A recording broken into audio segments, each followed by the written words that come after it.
Hello everyone, prelims supercharge video series में एक बार फिर से आप सभी का स्वागत है। आज का हमारा टॉपिक यहाँ पर देखा जाए तो आधुनिक भारत का इतिहास और राष्ट्रीय आंदोलन है। पढ़ाई के दौरान एक बड़ी समस्या आती है जब हम बड़े बड़े वीडियोस को देखना शुरू करते हैं तो एकाग्रता की कमी, या हम ज़्यादा लंबे समय के यहाँ पर एक टाइम टेबल बना लेते हैं जिसमें 2 घंटे 3 घंटे या 4 घंटे सोचते हैं कि लगातार बैठ कर पढ़ लें, तो वहाँ पर ये संभव नहीं हो पाता है। कई बार यहाँ पर ध्यान भंग होता है या पढ़ते तो रहते हैं लेकिन वो याद नहीं हो पाता है।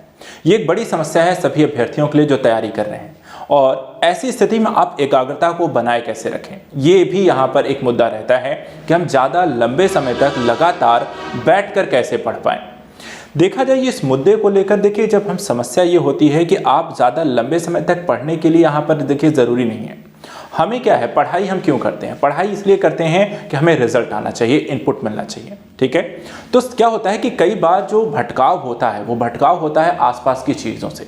एकाग्रता की कमी होती है कई बार विषय की समझ को लेकर के, या फिर चीज़ों को बहुत ज़्यादा लंबे समय तक पढ़ने के कारण जब चीज़ें समझ में नहीं आती हैं तब भी ऐसा होता है। और इन्हीं सारी चीज़ों से बचने के लिए यहाँ पर क्या करना चाहिए, पढ़ाई करते समय हमें यहाँ पर छोटा छोटा ब्रेक लेना। ये ब्रेक जैसे कि मैं आपको एग्जांपल दूं, आप इसी वीडियो को यहाँ पर देख रहे हैं, ठीक है। इस वीडियो की लेंथ जो हो सकती है 1.5 घंटे हो सकती है, 2 घंटे हो सकती है। एग्जैक्टली अभी मैंने ये वीडियो बनाना शुरू किया, मुझे नहीं पता ये वीडियो कितने पे जाके खत्म होने वाला है, लेकिन जब वीडियो आप देख रहे होंगे तो आपको पता होगा वीडियो कितनी लंबी है, ठीक है। अब आपके लिए ये टास्क हो सकता है। टास्क क्या है कि क्या आप कितने एकाग्र होकर पढ़ते हैं, आप इस वीडियो को कितनी देर देख पा रहे हैं, आपको इससे पता चल जाएगा। आपको और कुछ नहीं करने हैं, अपने आप को चेक करने के लिए आप क्या करें, इसी वीडियो को आप देखिए लगातार मैं कितनी देर बिना यहां पर अपना ध्यान भटकाए हुए लगातार देख सकता हूं, और उससे एक आपको अंदाजा लग जाएगा कि आप कितने लंबे समय तक लगातार पढ़ सकते हैं। 20 मिनट हो सकता है, 30 मिनट हो सकता है, 10 मिनट हो सकता है, 1 घंटा हो सकता है, या पूरा वीडियो भी देख लेते हैं। उससे आपको अपनी स्ट्रेटजी भी अपनानी है। स्ट्रेटजी कैसे कहने का मतलब है, यानी कि जब आप पढ़ने बैठें, इस वीडियो के इतर आप देखें, आप अलग अलग सब्जेक्ट पढ़ रहे होंगे, अपने स्तर पर भी देखा जाए तो रिवीजन कर रहे होंगे, तो वहां भी जितने टाइम पीरियड तक का देखते हैं, यानी कि 20 मिनट का है, 20-20 मिनट लगातार एक यहाँ पर लगा लो, एक टाइम टेबल लगा लो या एक अलार्म सेट कर लो, 20 मिनट आप पढ़ाई करो। 20 मिनट अगर आपका ध्यान भंग हो रहा है, सिर्फ 20 मिनट पढ़ो, क्योंकि वो 20 मिनट में आप उतना स्कोर कर सकते हो, उतना याद कर सकते हो, उतनी पढ़ाई कर सकते हो जो आपको वहां से नंबर गेन करा सकता है। 2 घंटे पढ़ के आपको नंबर शायद ना मिल रहे हो, लेकिन 20-20 मिनट के जो आपको एकाग्र होकर आप पढ़ाई कर रहे हैं, सबसे इंपॉर्टेंट पहलू है। इसलिए आप अलार्म सेट करिए, 20 मिनट के बाद थोड़ा सा आप टहल लो, थोड़ा घूम लो, थोड़ा 5 मिनट का एक ब्रेक लो, वापस आके बैठ जाओ, फिर से 20 मिनट का पढ़ो। और इस तरीके से हो सकता है आप 20-20 मिनट के यहाँ पर अगर 10 सेट भी लगा लेते हैं, 10 बार अगर आप ऐसा बैठ जाते हैं, तो आपके लिए पर्याप्त आपकी पढ़ाई हो जा रही होगी। ना कि यहाँ पर आप 4 घंटे लगातार जितना बैठ के पढ़ोगे, हो सकता है उस 20-20 मिनट के यहाँ पे आपको 5-6 सेट आप लगा लें, 10 सेट लगा लें, वो आपको रिजल्ट दे जाए जो आपको 4 घंटे ना दे जाए। तो आई होप यहाँ पर आपको मेरी बात समझ में आ रही होगी, मैं आपको क्या यहाँ पर कन्वे करने जा रहा हूँ। तो इसी वीडियो के माध्यम से हम ये प्रयास करेंगे आज एकाग्रता को लेकर कि हम कैसे यहाँ पर अपने आप को ज़्यादा स्कोरिंग बना सकते हैं और पढ़ाई में एकाग्रता कितनी ज़रूरी है। चलिए आज पढ़ते हैं यहाँ पे आधुनिक भारत के इतिहास को। देखिए, आधुनिक भारत और राष्ट्रीय आंदोलन, इतिहास में अगर हम देखें जो सबसे ज़्यादा स्कोरिंग नंबर है वो इसी टॉपिक से होता है, और इसीलिए मैंने इस टॉपिक को इस पढ़ाने से पहले आपको डिस्कस कर दिया, ठीक है। इस विषय को जितने आप अच्छे से पढ़ेंगे, जितने आप इसके पॉइंट्स को याद रखें, जितने आपको इसको तथ्य याद रहेंगे, उतना ही आप यहाँ पर परीक्षा में अच्छा स्कोर कर सकते हैं, खासकर प्रीलिम्स की परीक्षा में। इसलिए हम यहाँ पर दोनों ही टॉपिक्स में 2 तरह की चीज़ें मालूम होती हैं। एक तो भारतीय हम संदर्भ में यहाँ पे आधुनिक भारत को पढ़ते हैं, लेकिन उसके साथ साथ जो राष्ट्रीय आंदोलन का जो मुद्दा इसमें जुड़ता है, वो दोनों ही पहलू यहाँ पर इंपॉर्टेंट रहेंगे। हम पूरे ही टॉपिक को एक करके यहाँ पर पढ़ने का प्रयास करेंगे। तो चलिए देखते हैं आज के अपने इस सीरीज में हमारा पहला चैप्टर। तो पहला चैप्टर जब हम आधुनिक भारत में पढ़ते हैं तो क्या पढ़ते हैं कि मुगलों का पतन होना, यूरोपीय कंपनियों का आगमन होना, और धीरे धीरे किस तरीके से यूरोपियों का भारत में साम्राज्य विस्तार होता है, और भारत जो होता है वो धीरे धीरे टुकड़ों में राजवंशों का यहाँ पर छोटे छोटे स्थितियों में विभाजन, और उसके बाद एक एक करके यहाँ पर किस तरीके से फाइनली अंग्रेजों का एक साम्राज्य स्थापित हो जाता है। चलिए स्टार्ट करते हैं। भारत में प्रथम फ्रांसीसी फैक्ट्री स्थापित की गई थी कब, तो यहां पर देखिए कहां स्थापित की गई है, पौंडीचेरी में। इसी तरह भारत आने वाला यात्री जो पुर्तगाल देश का नहीं था, तो यहां पे देखिए पीटर मुंडी जो हैं वो पुर्तगाल के नहीं हैं। यहाँ पर अगर देखिए जो पौंडीचेरी या कह सकते हैं जो प्रथम पुर्तगाली आए थे, अर्थात प्रथम यूरोपीय, हो सकता है क्वेश्चन में आपको पूछा जाए प्रथम यूरोपीय कौन आए थे, पुर्तगाली आए हैं। इसी तरह क्वेश्चन आता है कि यूरोपियों का क्रम क्या है, वो भी आपको पता होना चाहिए, ठीक है। तो ये सारी चीजें एक एक करके देखते हैं, चलते हैं। 1503 में पुर्तगालियों ने भारत में अपना पहला जो किला बनाया था, ठीक है। तो यहाँ पर कहाँ बनाया था, तो पुर्तगालियों का पहला किला भारत में कोचीन में है। इसी तरह सुप्रसिद्ध उर्दू शायर मिर्जा गालिब का मूल निवास था, ठीक है। तो कहां पे था, आगरा में। बंगाल की फैक्ट्रियों में से एक जो पुर्तगालियों के द्वारा स्थापित की गई थी वो कौन सी है, हुगली। उस शासक का नाम बताइए जिसने वास्को डिगामा का कालीकट में यहां पे स्वागत किया, उनका नाम था जमोरी। यूरोपीय समुदाय जिसने भारत के साथ प्रथम व्यापारिक संबंध स्थापित किया वो कौन थे, पुर्तगाली। भारत के पुर्तगाली शक्ति या वास्तविक संस्थापक, यहां पर पुर्तगालियों का जो कह सकते हैं भारत में वास्तविक संस्थापक कौन हुआ करता था, अल्बुकर्क। भारत में मुद्रणालय, जहां पे हम कहते हैं टकसाल जिसको भी आप कह सकते हैं, लाने वाले यहां पे प्रथम यहां पर कौन से थे, यहां पर देखा है तो पुर्तगाली ही थे। इसी तरह बंगाल में डचों के द्वारा स्थापित जो कारखाना था वो कौन सा था, चिंसुरा। तो यहाँ पर अलग अलग कह सकते हैं यूरोपियों के द्वारा कौन सी पहली कोठी स्थापित की गई या फैक्ट्री लगाई गई, पहला यहाँ पे कारखाना कहाँ सेट किया गया। तो ये क्वेश्चन आपके एग्जाम में काफी बनता है, इसलिए इस पहलू को जब भी आप आधुनिक भारत में पढ़ने जा रहे हैं तो यहाँ पर यूरोपीय के आगमन के संदर्भ में इसे ध्यान रखेंगे। आगे चलिए देखते हैं। इसके बाद वह शासक जिसने ईस्ट इंडिया कंपनी को दीवानी प्रदान की थी वो कौन सा था, शाह आलम द्वितीय। फ्रांसीसी ईस्ट इंडिया कंपनी की स्थापना किसके शासनकाल में हुई, तो देखा जाए तो लुई 14वां। लंदन में ब्रिटिश ईस्ट इंडिया कंपनी के गठन के समय भारत का बादशाह कौन हुआ करता था, अकबर। ब्रिटिश कंपनियों में से किसे भारत में व्यापार करने का पहला अधिकार प्राप्त हुआ था, वो कंपनी का यहाँ पे नाम क्या था, लीवेंट कंपनी। इसी तरह असम में सर्वप्रथम जो चाय कंपनी की स्थापना हुई थी, ठीक है, तो कौन सी थी, यहां पर देखा है तो 1839 में हुई। काल क्रमानुसार घटनाओं का क्रम, तो यहाँ पे घटनाएं जो इतिहास जो है घटनाओं का ही एक संकलन है, ठीक है। तो यहाँ पे क्रमिक जो होता है स्थिति वही आपका इतिहास है। अब यहाँ पे देखिए पंजाब का विलय होना, सिक्किम का विलय, बर्मा का विलय और झांसी का विलय जो होता है एक एक करके आपको किया गया। तो यहाँ पर इनका क्रम जो है ये ऐसे ही है। तो आप देख सकते हैं एक समय जो है बर्मा भी भारत का यहाँ पर हिस्सा हुआ करता था। इसके बाद भारत की स्वतंत्रता के पूर्व गोवा में देखा जाए जो आधिपत्य में था, तो यहां पर देखा है तो पुर्तगाली। भारत स्वतंत्र हो गया था 1947, लेकिन पुर्तगालियों से गोवा हमें यहां पर देखा जाए 1961 में मिला। इसी तरह स्वायत्त राज्यों का उदय अवध, मैसूर, पंजाब, बंगाल जैसे छोटे छोटे राज्यों और उनके विभाजन की स्थितियों को लेकर के अब यहां पर आइए देखते हैं क्या क्या यहां पर इंपॉर्टेंट पहलू है। जैसे कि राजा रणजीत सिंह, ठीक है, अदालत ए आला की स्थापना की थी कहां में, तो लाहौर में। किसने की थी, कहां की थी, यह भी ध्यान रखना है। मुगल बादशाह के द्वारा नियुक्त बंगाल का अंतिम सूबेदार कौन था, नाम है मुर्शीद कुली खां। गुरु नानक ने अपना उत्तराधिकारी किसे घोषित किया था, लहना को। इसी तरह द्वितीय मैसूर युद्ध जो है कब समाप्त हुआ, द्वितीय मैसूर युद्ध समाप्त हुआ था मंगलौर संधि से। प्रथम आंग्ल मैसूर युद्ध 1767 से 69 में विजयी हुआ देखा जाए तो हैदर अली। टीपू सुल्तान ने ब्रिटिश सेना को 1780 में हराया था, कहां, यहां पे देखा है तो पोलीलुर में। वह ब्रिटिश इतिहासकार जिसने इस विचार का खंडन किया था कि टीपू सुल्तान एक यहां पर कट्टरपंथी था। यह किसने कहा, पीई रॉबर्ट्स ने। वो इस तथ्य का विरोध करते हैं कि टीपू सुल्तान कोई कट्टरपंथी शासक था। इसी तरह बंगाल के गवर्नर जनरलों में तृतीय आंग्ल मैसूर युद्ध से संबंध किसका था यहां पर, तो लॉर्ड कॉर्नवालिस का। अब यहां पे एक कथन आया हुआ है कि ईश्वर की इच्छा थी कि मैं सब धर्मों को एक निगाह से देखूं, इसलिए उसने दूसरी आंख की रोशनी यहां पर मेरी ले ली। यह कथन देखा जाए किसका है, महाराजा रणजीत सिंह।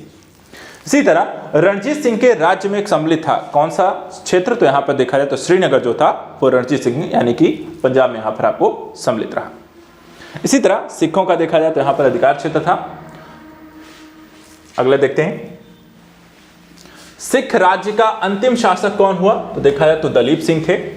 सिख राज्य के अंतिम शासक यहां पर सूची 1 और 2 को यहाँ पर सुमेलित करना है। देखा जाए तो काफ़ी सारी जो संधियाँ हुई थी वो ब्रिटिशों के द्वारा, देखा जाए यूरोपियों के द्वारा आक्रमण किए गए, युद्ध लड़े गए, युद्ध लड़ने के पश्चात वो संधि कर लेते। उस संधि के तहत कुछ न कुछ हिस्सा यहाँ पर देसी रियासतों का ले लेते थे या अपनी सेना वहाँ पर रख देते थे। देखिए ऐसी कई सारी यहाँ पर संधियाँ की गई हैं। कब कब की गई? जैसे इलाहाबाद की जो संधि की गई, कब की गई? 1765 में। मैंगलोर की संधि 1784 में। सालबाई की संधि 1782 में। मद्रास की संधि 1769 में। तो यहाँ पे क्रम भी कई बार पूछा जा सकता है, तो संधियां, युद्ध, उनका क्रम, ये ध्यान रखना है। चलिए अब यहाँ पे बात करते हैं आंग्ल मराठा संघर्ष की कहानी कैसे यहाँ पर शुरू होती है। तो मध्यकाल में हमने मराठाओं के बारे में पढ़ा था और आधुनिक काल में जब हम यहाँ पे आते हैं तो मराठाओं के साथ यहाँ पे अंग्रेजों का संघर्ष प्रारंभ हो जाता है। यहाँ पे देखिए बाजीराव द्वितीय को दी जाने वाली पेंशन जो नाना साहब को दिए जाने हेतु पैरवी के लिए कोर्ट ऑफ डायरेक्टर के समक्ष लंदन रखा गया था, किसके द्वारा? अचीमुल्ला खां के द्वारा। अब यहाँ पे फिर से है युद्ध और किस वर्ष लड़े गए, जैसे कि द्वितीय आंग्ल मैसूर युद्ध 1780 से 84, द्वितीय आंग्ल फ्रांसीसी युद्ध जो लड़ा गया 1750 से 54, द्वितीय आंग्ल मराठा युद्ध जो लड़ा गया 1803 से 1805 और द्वितीय आंग्ल अफगान युद्ध जो लड़ा गया 1878 से 1880। बालाजी पेशवा के दत्तक पुत्र कौन थे? यहां पर देखे जाए तो नाना शाह। सिराजुद्दौला लॉर्ड क्लाइव के द्वारा पराजित हुआ था किस युद्ध में? तो प्लासी के युद्ध में। 19वीं शताब्दी में भारत की ओर विस्तार का डर एंग्लो अफगान संबंधों का आधार था। ये किसका है? किसने कहा था? तो रूस के द्वारा।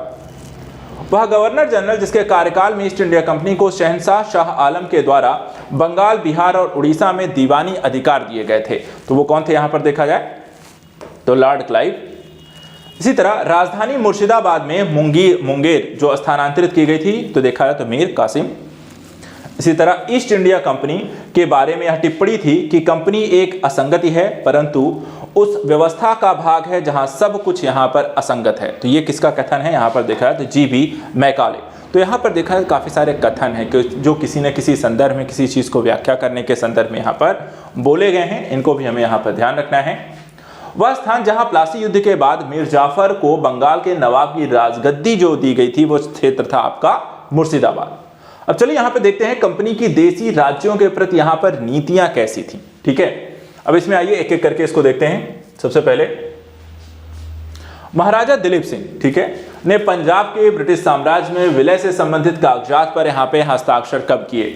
29 मार्च 1849 को। विलय का सिद्धांत, इस विलय के सिद्धांत के तहत देखा जाए तो किन किन राज्यों को यहां पर कब कब शामिल किया गया, एक सही क्रम यहां पर देखा जाए तो सबसे पहले देखा सतारा, फिर उसके बाद बघाट, फिर यहां पर उदयपुर, उसके बाद यहां पे झांसी को एक एक करके अंग्रेजों के द्वारा अपने विलय के सिद्धांत के माध्यम से लागू किया।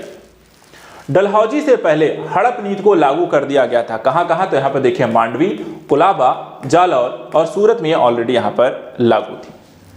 इसी तरह उत्तर पश्चिम प्रांत में अवध का एकीकरण हुआ। ठीक है, तो कब हुआ था? 1877 में। सहायक संधि स्वीकार नहीं की थी। किसने स्वीकार नहीं की थी?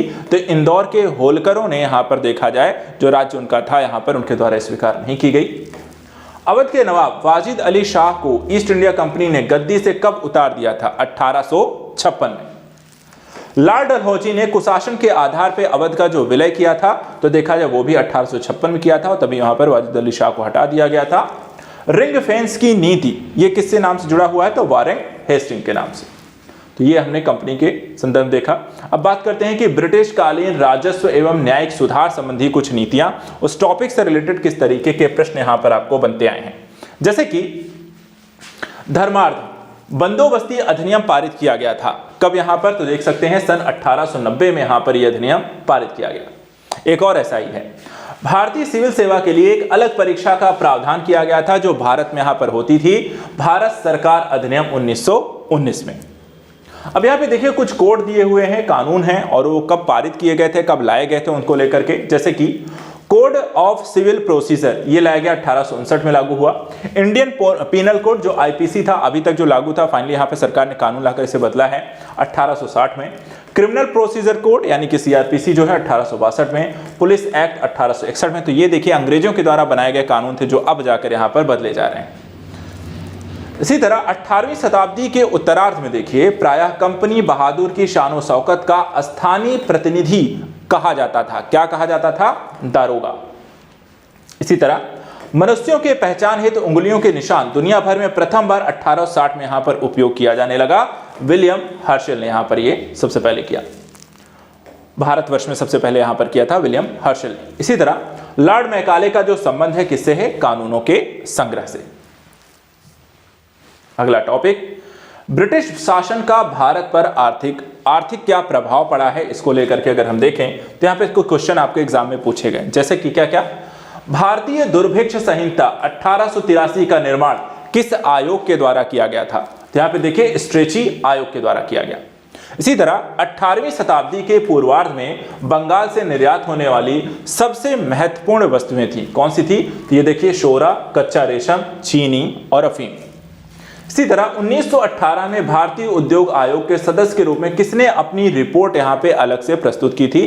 तो इसमें देखिए M.R. जयकर ने।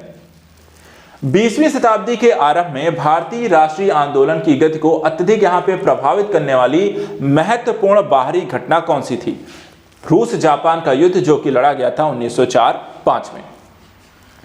भारत में आधुनिक राष्ट्रीय आंदोलन के विकास में उत्तरदायी कारण जो नहीं था, तो ये देखिए भारत में राजनीतिक विविधता के। इंडियन सिविल सर्विसेज परीक्षा में उत्तीर्ण होने वाले प्रथम भारतीय कौन थे? तो सत्येंद्रनाथ टैगोर। देखा जाए तो आज सब यहां पर आप तैयारी कर रहे हैं इस एग्जाम को क्रैक करने के लिए। जो पहले व्यक्ति थे यहां पर नाम था सत्येंद्रनाथ टैगोर। अब यहां पे अगला टॉपिक है 1857 का स्वतंत्रता संग्राम, और इससे जुड़े हुए तथ्यों पर नजर डालते हैं। कौन कौन सी? देखिए एक इंपॉर्टेंट टॉपिक है, लगातार इससे प्रश्न आते रहे हैं और इस टॉपिक से रिलेटेड प्रश्नों को आप बेहतर तरीके से समझ लें, रिवाइज कर लें। अब यहां पे देखिए बिहार में 1857 के विद्रोह का मुख्य संगठनकर्ता था, कौन था? तो यहां पे देखिए कुंवर सिंह। इसी तरह घटनाओं का सही कालक्रमानुसार सही क्रम क्या है? तो यहां पे देखिए दांडी यात्रा, गांधी इरविन समझौता, सांप्रदायिक घोषणा और पूना समझौता। 1857 के विद्रोह के बारे में सर्वप्रथम भारत की स्वतंत्रता की पहली लड़ाई इसे किसके द्वारा कहा गया? तो यहां पर देखिए वीडी सावरकर ने यहां पे 1857 की क्रांति को भारत की पहली स्वतंत्रता लड़ाई कही। 1 नवंबर 1858 ईस्वी को महारानी विक्टोरिया का घोषणा पत्र इलाहाबाद में पढ़कर किसने सुनाया? तो लॉर्ड कैनिंग के द्वारा। इसी तरह 1857 में किसने इलाहाबाद को आपातकालीन मुख्यालय बनाया था? तो वो भी लॉर्ड कैनिंग है, जहां पर यह आके पढ़ा गया। मंगल पांडे विप्लव से जुड़े हुए थे, यहां पर देखा जाए तो बैरकपुर में, जहां पर यह विद्रोह किया गया था। नाना साहब का कमांडर इन चीफ था, कमांडर इन चीफ जो थे वो तात्या टोपे थे। 1857 के बरेली विद्रोह का नेता कौन था? तो खान बहादुर थे।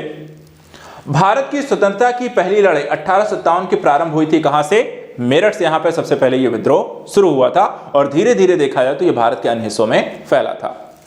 इलाहाबाद में 1857 के संग्राम का जो नेता यहां पे थे वो कौन थे? मौलवी लियाकत अली। 1857 में स्वतंत्रता संग्राम की वीरांगना महारानी लक्ष्मीबाई की जन्मस्थली कहां पे है? वाराणसी। इसी तरह अपने पुत्र के स्थान पे दूसरे उत्तराधिकारी गोद लेने के लिए अधिकार को पुनः यहां पे स्थापित किया गया 1858 की साम्राज्य की घोषणा के माध्यम से। 1857 की क्रांति से पूर्व ब्रिटिश और भारतीय सेना में देश का अनुपात कितना था? 1:5। 1857 के संग्राम केंद्रों में सबसे पहले अंग्रेजों ने किसे पुनः अधिकृत किया? तो वो था आंसर है सबसे पहले अंग्रेजों ने दिल्ली को हासिल किया। इसके बाद असम में 1857 की क्रांति का नेता कौन था? तो यहां पे देखिए दीवान मनीराम दत्त। 1857 के संघर्ष में भाग लेने वाले सिपाहियों की सर्वाधिक जो संख्या कहां थी? आपको अवध में। भारतीय भाषा में 1857 के विप्लव के कारणों को लिखने वाला प्रथम जो भारतीय थे वो थे सैयद अहमद खान, सर सैयद अहमद खान। वर्ष 1857 में शिक्षा के क्षेत्र में जो महत्वपूर्ण घटना घटी कि कलकत्ता, मद्रास एवं बंबई में जो है विश्वविद्यालयों की स्थापना की गई थी। 1857 की क्रांति में हिंदू मुस्लिम षड्यंत्र का प्रतिफल था, यह कथन ये जो है जेम्स आउटरम का है। उन्होंने हिंदू मुस्लिम षड्यंत्र बताया था 1857 की क्रांति को। यह सैनिक विद्रोह बहुत बड़ा था किंतु एक प्रथम स्वतंत्रता संग्राम से बहुत यहां पर कम। 1857 की घटना के बारे में यह कथन यहां पर किसके द्वारा कहा गया? तो S.N. सेन के द्वारा। तो ऐसे यहां पर देखिए 1857 की जो क्रांति है वहां पर आपको कथन जो अलग अलग क्षेत्रों में जहां विद्रोह हुए कहाँ प्रारंभ हुआ, कहाँ सबसे पहले हुआ, बाद में हुआ, और साथ ही साथ देखा जाए तो यहाँ पर नेतृत्व किसके द्वारा किया, इस तरह के क्वेश्चन आपको बने हैं। और 1857 क्रांति बहुत इंपॉर्टेंट टॉपिक रहा है इतिहास में, हमेशा लगभग देखा है तो हर एग्जाम में लगभग पूछा ही जा रहा है, ठीक है, 1-2 क्वेश्चन आपको निकल के ही आते हैं, तो इसको यहाँ पर जरूर रिवाइज करिए।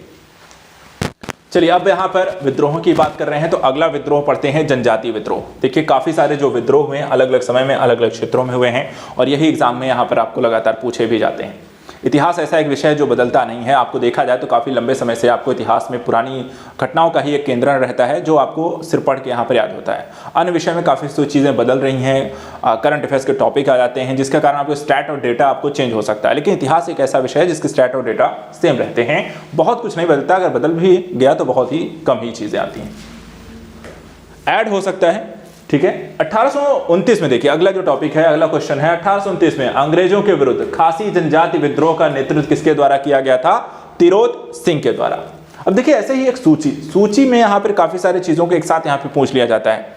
अब जैसे यहाँ पे है चेरो विद्रोह 1770-71, कुकी आंदोलन 1826-49, कोल विद्रोह 1831-39 और संथाल विद्रोह 1855-56। कालक्रम के हिसाब से पूछा जा सकता है, सुमेलित करके पूछा जा सकता है, ठीक है, तो इनको ध्यान रखना है।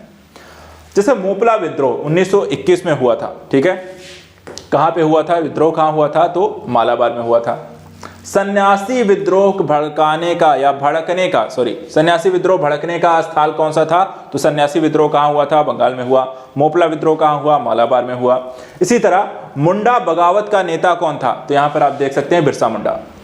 इसी तरह बिरसा मुंडा का जो कार्यक्षेत्र क्या था, तो बिरसा मुंडा अगर हम देखें तो आपको रांची क्षेत्र से यहाँ पर निवास बिलोंग करते हैं। इसी तरह कोली विद्रोह लोगों से संबंधित था, किन लोगों से, तो छोटा नागपुर के क्षेत्र के लोगों से यहाँ पर कोली विद्रोह रिलेट करता है। वेलुथम्पी ने अंग्रेजों के विरुद्ध जो आंदोलन का नेतृत्व किया था, तो देखा जाए तो यहाँ पर केरल। इसके बाद जियातरंग आंदोलन प्रारंभ हुआ था, तो जियातरंग आंदोलन जो हुआ था वो मणिपुर में। सन्यासी विद्रोह जो था वो आपको बंगाल में हुआ था। इसी तरह यहाँ पे देखिए सूची है जो मिलान करने को लेकर आपसे पूछी गई है, जिसमें यहाँ पर अगर हम देखें तो कुछ ऐसे ही आंदोलन है, जैसे पाबना आंदोलन है 1873 से 85 के बीच, एका आंदोलन 1922 में, संथाल आंदोलन 1855-56 में, ताना भगत जो है यहाँ पर 1914 में। तो यहाँ पे अलग अलग समय में हुए विद्रोहों के बारे में हमने देखा। जनजाति विद्रोह, अब यहाँ पे देखिए प्रारंभिक नागरिक एवं कृषक विद्रोह जो हुए अलग अलग समय में, उनसे रिलेटेड किस तरीके के प्रश्न आए। जैसे कि भारत में मजदूर आंदोलनों को संगठित करने का जो श्रेय दिया जाता है, किसे दिया जाता है, तो यहाँ पे देखिए नारायण मेधाजी लोखंडे। संथाल विद्रोह के संदर्भ में दामिन ए को का अर्थ क्या था, राजमहल पहाड़ियों के पास की जमीन को दामिन ए को कहा गया। इसी तरह यहाँ पे देखिए कुछ और विद्रोह हैं और यहाँ पे उनको समय है कब यहाँ पर हुए थे उनका, जैसे कि रंभा विद्रोह 1879-80, पाबना किसान विद्रोह 1873-76, बंगाल नील विद्रोह 1859-60 और जयंतिया विद्रोह 1860-63। इसके बाद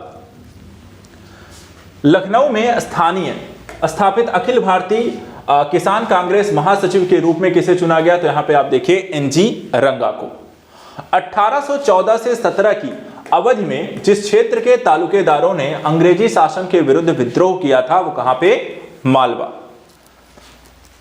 गडकरी विद्रोह का केंद्र क्या था, तो यहां पर आप देखें कोल्हापुर। इसी तरह 1924 का बंगाल का तारकेश्वर आंदोलन के विरुद्ध यहां पर देखा जाए तो मंदिरों में भ्रष्टाचार के विरुद्ध।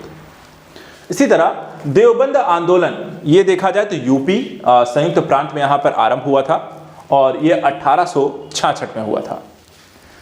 1921 का जो मोपला विद्रोह हुआ था वो देखा जाए तो आपको मालाबार में हुआ। Mohammad Anglo Oriental College Aligarh की स्थापना कब हुई थी, तो यहां पर देखें 1875 में। अब कुछ आंदोलनों की सूची है, उनको मिलान करने को लेकर है, सही सुमेलन देखिए। तेभागा आंदोलन 1946-47, मोपला विद्रोह 1921, पाबना किसान विद्रोह जो है 1879-80 और बंगाल नील विद्रोह 1859-60। अब बात करते हैं सामाजिक और धार्मिक सुधार को लेकर के। सामाजिक सुधार आंदोलन में पहला अगर देखें, यंग बंगाल आंदोलन के प्रवर्तक कौन थे, हेनरी लुई विवियन डेराजियो। 1924 ईस्वी में केरल के त्रावणकोर में चलाया गया यहां पर देखा जाए तो वाइकोम सत्याग्रह। तो यहां पर देखा है वाइकोम सत्याग्रह कहां से रिलेट करता है, आपको केरल के त्रावणकोर से। इसके बाद देखिए फिर से एक सूची है, मिलान करने को लेकर आपसे पूछा गया, जैसे कि भारत धर्म महामंडल हरिद्वार में हुआ, देव समाज लाहौर, सनातन धर्म रक्षणी सभा कलकत्ता और राधा स्वामी सत्संग आगरा। अलग अलग क्षेत्रों से स्थानों से यहाँ पर संबंधित हैं या इनका आयोजन हुआ या क्षेत्र हैं।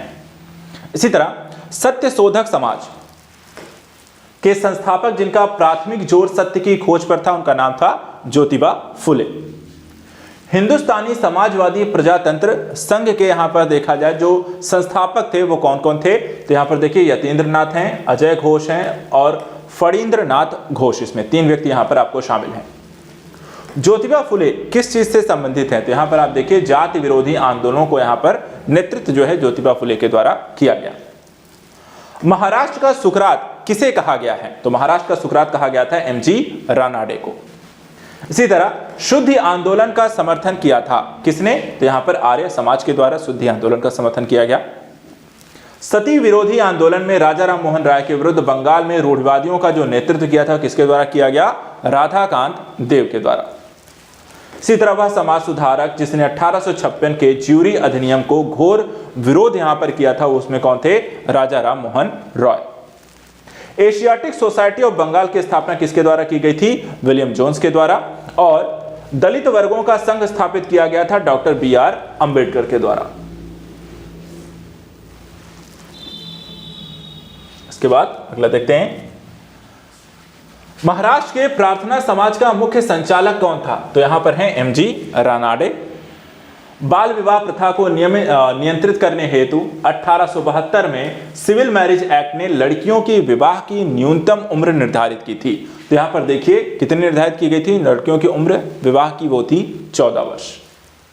महाराष्ट्र में प्रार्थना समाज को स्थापित किया, तो यहां पर देखा जाए तो केशव चंद्र सेन के नेतृत्व में यहां पर प्रार्थना समाज महाराष्ट्र में स्थापित किया गया। 19वीं शताब्दी के दौरान होने वाले वहाबी आंदोलन का जो मुख्य केंद्र था वो था आपका पटना। शारदा अधिनियम के अंतर्गत लड़कियों और लड़कों के विवाह की न्यूनतम आयु को क्रमशः कितना निर्धारित किया गया था, तो शारदा अधिनियम के लिए तहत यहां पर लड़कियों की उम्र थी 14 और लड़कों की उम्र 18 निर्धारित की गई थी विवाह के लिए। सर्वेंट्स ऑफ इंडिया सोसाइटी के संस्थापक यहां पर देखा जाए कौन थे, GK गोखले यानी कि गोपाल कृष्ण गोखले। पश्चिमी भारत के DK कार्वे का नाम निम्नलिखित में से किस संदर्भ में यहां पर आता है, तो देखा जाए स्त्री शिक्षा और विधवा पुनर्विवाह के संदर्भ में किए गए कार्यों के लिए। राधा स्वामी सत्संग के संस्थापक कौन थे, शिव दयाल शाह। ठीक है, महाराष्ट्र में विधवा पुनर्विवाह हेतु अभियान चलाने का या अभियान जो चलाया गया है उसका नेतृत्व किया गया किसके द्वारा, विष्णु परशुराम पंडित। वह बंगाली नेता जिसने सामाजिक धार्मिक सुधारों का विरोध किया और रूढ़िवादिता का देखा जाए तो यहां पर आपको समर्थन किया, वो कौन थे, इसमें देखिए राधाकांत देव।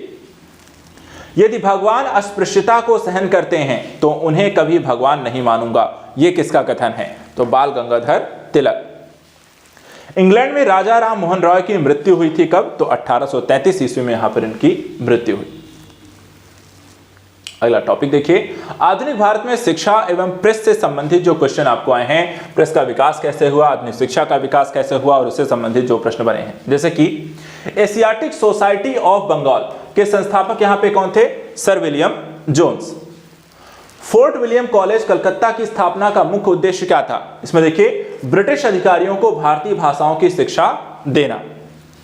वर्नाकुलर प्रेस अधिनियम 1878 के लिए विपरीत गामी और असंगत शब्द का प्रयोग किया गया था, किसके द्वारा, अरस्काइंग पेरी के द्वारा। इसी तरह भारत की शैक्षणिक नीति में फिल्टरेशन सिद्धांत के प्रतिपादक कौन थे, तो यहां पर Macaulay. Asiatic society of Bengal के संस्थापक कौन थे, तो यहां पर आप देख सकते हैं सर विलियम जोन्स। भारतीय विश्वविद्यालयों में धार्मिक शिक्षा के लिए प्रबल रूप से वकालत किसके द्वारा की गई, मदन मोहन मालवीय के द्वारा। इसी तरह हंटर कमीशन की रिपोर्ट में विकास पर विशेष जोर दिया गया था, वो कौन था, प्राथमिक शिक्षा। सैंडलर आयोग संबंधित है किससे, तो यहां पर देखा जाए आपको शिक्षा संबंधित है। काशी विद्यापीठ के संस्थापक यहां पर देखा जाए कौन है, तो बाबू शिव प्रसाद गुप्त हैं। भारत में अंग्रेजों ने प्रथम मदरसा जो स्थापित किया था तो कलकत्ता में स्थापित किया। 1857 में भारत ने विश्वविद्यालयों की स्थापना के समय इंग्लैंड के विश्वविद्यालयों के प्रतिमान के रूप में लिया गया था। तो ये देखा जाए तो कहां के, तो लंदन के विश्वविद्यालयों को। इसी तरह डेक्कन में एजुकेशनल सोसाइटी की स्थापना से संबंधित हैं, तो यहां पर कौन संबंधित है, बीजी तिलक यहां पर आपको इससे संबंधित हैं, तो बाल गंगाधर तिलक। इसी तरह हिंदी का पहला समाचार पत्र उद्दंड मार्तंड जो है 30 मई 1826 को प्रकाशित हुआ था, कहां पर, कोलकाता में। सर्वप्रथम सेंसरशिप लागू यहां पर देखा जाए की गई थी, कहां की गई थी, यहां पर किसके द्वारा की गई थी, तो वेलेज़ली के द्वारा।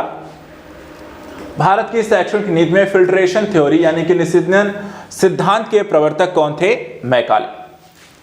चलिए अब हम आ जाते हैं 1885 से पूर्व जो एक राजनीतिक संस्थाएं थीं और उससे संबंधित जो आपको प्रश्न बने हैं आधुनिक भारत में। तो यहां पे देखिए, भारतीय प्रश्नों पर विवेचना के लिए दादा भाई नौरोजी ने 1866 में लंदन में गठन किया। क्या गठन किया था, तो ईस्ट इंडिया एसोसिएशन।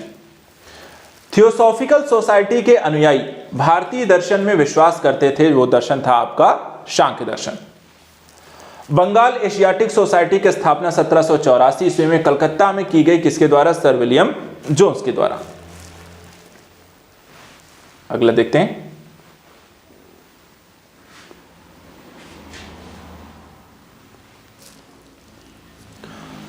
अगला है देखिए, यहां पे सुरेंद्र नाथ बनर्जी के द्वारा स्थापित उस संगठन का नाम बताइए जिसने 1886 में इंडियन नेशनल कांग्रेस में यहां पर विलय कर लिया, वो थे इंडियन नेशनल यहां पर कॉन्फ्रेंस। इसके बाद 1885 में स्थापित बंबई प्रेसिडेंसी एसोसिएशन के जो संस्थापक थे उनका नाम क्या था, फिरोज शाह मेहता। सर सैयद अहमद खान के साथ यूनाइटेड इंडियन पैट्रियाटिक एसोसिएशन का संस्थापक यहां पर कौन थे, राजा शिव प्रसाद। चलिए यहां पर कुछ सम्मेलन या संगठन है और कब हुआ था उनका सम्मेलन या संगठन, उनके बारे में यहां पर क्वेश्चन पूछा गया। जैसे अखिल भारतीय महिला संघ और सम्मेलन 1927 में, अखिल भारतीय डिप्रेस्ड क्लास संगठन 1925, बॉम्बे सोशल रिफॉर्म एसोसिएशन 1903 और the Indian national social conference जो है 1887। तो यहाँ पर देखिए समयावधि, कब कौन किसका गठन हुआ इसका ध्यान रखिएगा, किसके द्वारा किया गया इसका भी ध्यान रखिएगा। तो यहाँ पर आपको संगठनों को लेकर 2 ही 3 चीज़ें आपसे मूलतः बनती हैं क्वेश्चन के रूप में। तो आधुनिक भारत का इतिहास पढ़ते हुए हम जब संगठनों के बारे में पढ़ते हैं, या तो सदस्य बनते हैं, या तो संगठन का नाम क्या है, कहाँ पर बना था और किस विषय इत्यादि से रिलेटेड है, कभी कभी ये भी आपको पूछ जाता है। और तो ये 2-4 चीज़ें अगर आप ध्यान रखें तो संगठन से रिलेटेड आप कोई भी क्वेश्चन हल कर सकते हैं। अब चलिए बात करते हैं भारतीय राष्ट्रीय कांग्रेस की, उसकी स्थापना, कार्यप्रणाली, उसके महत्वपूर्ण अधिवेशनों को लेकर के। यहाँ पे देखिए, कभी भी भारतीय राष्ट्रीय कांग्रेस के किसी भी अधिवेशन की अध्यक्षता जो है नहीं की थी किस नेता ने, बाल गंगाधर तिलक ने। भारतीय राष्ट्रीय कांग्रेस के अधिवेशन के लिए छुट्टियों का मनोरंजन, ये अभिव्यक्ति यहाँ पर किसकी है, लोकमान्य तिलक के द्वारा कहा जाता था। ये भारतीय राष्ट्रीय कांग्रेस का जो अधिवेशन हुआ करता था, क्या, गर्मियों की छुट्टियां। चलिए अगला देखते हैं, भारतीय राष्ट्रीय कांग्रेस के प्रथम मुस्लिम अध्यक्ष कौन थे। तो यहां पे देखिए बदरुद्दीन तैयब जी। कांग्रेस के अत्यधिक अल्पसंख्यक लोगों का प्रतिनिधित्व करने वाले लोगों को कहकर उपहास उड़ाया गया था, किसके द्वारा, लॉर्ड डफरिन। भारतीय राष्ट्रीय कांग्रेस की प्रथम महिला अध्यक्ष कौन बनी। तो यहां पर देखिए एनी बेसेंट। दिसंबर 1885 में इंडियन नेशनल कांग्रेस का सर्वप्रथम अधिवेशन जो आयोजित किया गया था, कहां पर, बंबई। इसी तरह इंडियन नेशनल कांग्रेस की प्रथम भारतीय महिला का जो अध्यक्षा थी उनका नाम क्या था, सरोजनी नायडू। लगातार 6 वर्षों तक भारतीय राष्ट्रीय कांग्रेस के जो प्रेसिडेंट रहे, यहां पर देखें तो अबुल कलाम आजाद। कांग्रेस को सूक्ष्मदर्शी अल्पसंख्यक जनता का प्रतिनिधि बताते हुए उसका मजाक उड़ाया गया था लॉर्ड डफरिन के द्वारा। भारतीय राष्ट्रीय कांग्रेस का 1885 में महासचिव किसे बनाया गया, A.O. ह्यूम को। कांग्रेस के मंच से भारतीय राष्ट्रीय कांग्रेस के किस अधिवेशन में प्रथम बार स्वराज शब्द का यहां पर देखा जाए उद्घोष किया गया, आपको या कह सकते हैं कि आपको एक तरीके से व्यक्त किया गया। तो कलकत्ता अधिनियम 1906, कलकत्ता अधिवेशन 1906 के माध्यम से। भारतीय राष्ट्रीय कांग्रेस का अंतिम अधिवेशन जिसमें बाल गंगाधर तिलक ने भाग लिया था वो था अमृतसर अधिवेशन 1919। इसके बाद भारतीय राष्ट्रीय कांग्रेस के किस अधिवेशन में महात्मा गांधी ने कहा था कि गांधी मर सकते हैं परंतु गांधीवाद हमेशा बना रहेगा या बचा रहेगा? तो यहां पर देखा जाए तो कराची अधिवेशन 1931।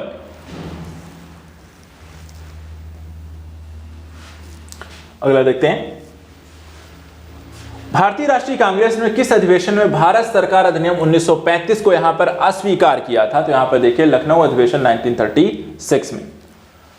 कांग्रेस गिरने के लिए लड़खड़ा रही है, भारत में रहते हुए मेरी एक विशेष महत्वाकांक्षा है किसके शांतिपूर्ण अवसान में इसकी सहायता करूं। यह घोषणा किसकी है? कर्जन की। भारतीय राष्ट्रीय कांग्रेस के हरिपुरा अधिवेशन की अध्यक्षता किसके द्वारा की गई? सुभाष चंद्र बोस के द्वारा। 1938 के हरिपुरा कांग्रेस के अधिवेशन में सुभाष चंद्र बोस को अध्यक्ष के रूप में यहां पर नामित किया गया था, किसके द्वारा? तो यहां पर देखा जाए तो डॉक्टर राजेंद्र प्रसाद। भारतीय राष्ट्रीय कांग्रेस का प्रथम निर्वाचित यूरोपीय अध्यक्ष कौन था? यहां पर देखा जाए तो जॉर्ज यूले। भारतीय राष्ट्रीय कांग्रेस का सर्वप्रथम जो है मुस्लिम अध्यक्ष कौन था? तो यहां पर बदरुद्दीन तैयब जी। इसी तरह भारतीय राष्ट्रीय कांग्रेस के सन 1905 ईस्वी के बनारस अधिवेशन के जो अध्यक्ष हुए थे उनका नाम क्या है? गोपाल कृष्ण गोखले। भारतीय राष्ट्रीय कांग्रेस का एकमात्र अधिवेशन जिसे महात्मा गांधी के द्वारा यहां पे संबोधित किया गया था, संपन्न हुआ कहां पर? देखा जाए तो बेलगांव। भारतीय राष्ट्रीय कांग्रेस को 1946 में मेरठ में आयोजित अधिवेशन की अध्यक्षता किसके द्वारा की गई थी? तो जे.बी. कृपलानी के द्वारा।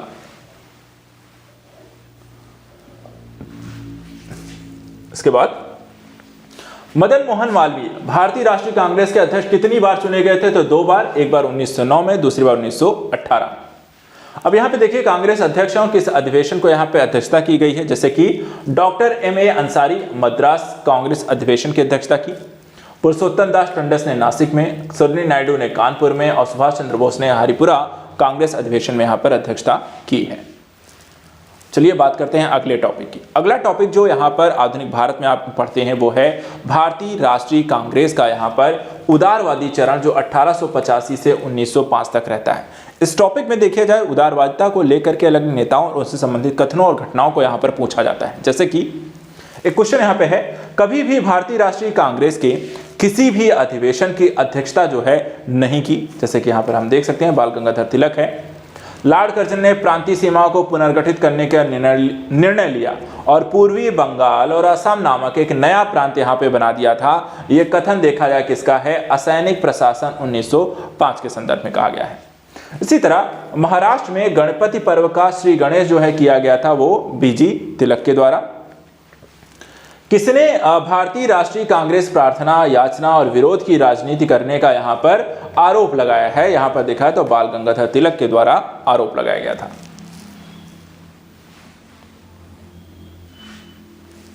इसके बाद अगला, स्वराज शब्द का सर्वप्रथम देखा जाए किसके द्वारा यहाँ पर प्रयोग किया गया शब्द? यहाँ पर बाल गंगाधर तिलक के द्वारा। गोपाल कृष्ण गोखले ने भारत सेवक मंडल सर्वेंट्स ऑफ इंडिया सोसाइटी की स्थापना जो है कब की थी? 1905 में। पारंपरिक गणपति त्योहार को राष्ट्रीय त्योहार में बदल दिया गया और इसके यहां पर राजनीतिक रंग जो है शुरुआत की थी तिलक के द्वारा। अगला क्वेश्चन, बंगाल विभाजन और स्वदेशी आंदोलन। यहां पर भी काफी सारे क्वेश्चन आपके पिछले कुछ एग्जामों में पूछे गए। जैसे कि जो इंपॉर्टेंट पॉइंट्स हैं, जो फैक्ट हैं, जो पूछे जाते हैं ज्यादा, उनको हम रिवाइज कर लेते हैं। जैसे कि वंदे मातरम भारतीय राष्ट्रीय आंदोलन का शीर्ष गीत बना, यहां पर देखा है तो स्वदेशी आंदोलन का। ब्रिटिश पत्रकार H.W. नेविन्सन जुड़े थे, किससे जुड़े थे? तो यहां पे स्वदेशी आंदोलन से। क्रांतिकारी संगठन अभिनव भारत समाज की स्थापना जो है किसके द्वारा की गई? विनायक दामोदर सावरकर के द्वारा। बंगाल विभाजन करने वाला जो गवर्नर जनरल था वो कौन था? देखा जाए तो कर्जन। यह कथन है कि विदेशी कपड़ों को जलाना एवं एक निष्ठुर बर्बादी है, ये किसका है? रविंद्रनाथ टैगोर का। बंगाल के विभाजन के समय बंगाल का लेफ्टिनेंट गवर्नर कौन था? तो सर एंड्रूज फ्रेजर। स्वदेशी के समर्थक कौन थे? यहां पर देखा जाए तो दादा भाई नेरोजी। 1904 में देखा है तो लगातार भारत को स्वशासन देने पर बल दिया गया था, किसके द्वारा? दादा भाई नेरोजी के द्वारा। वह आंदोलन जिसके चलते रविंद्रनाथ ठाकुर ने आमार सोनार बांग्ला नामक यहां पर गीत की रचना की थी वो थी सविनय अवज्ञा आंदोलन। और ब्रिटिश वस्तुओं के बहिष्कार का सुझाव सबसे पहले यहां पर किसके द्वारा दिया गया? कृष्ण कुमार मित्र के द्वारा।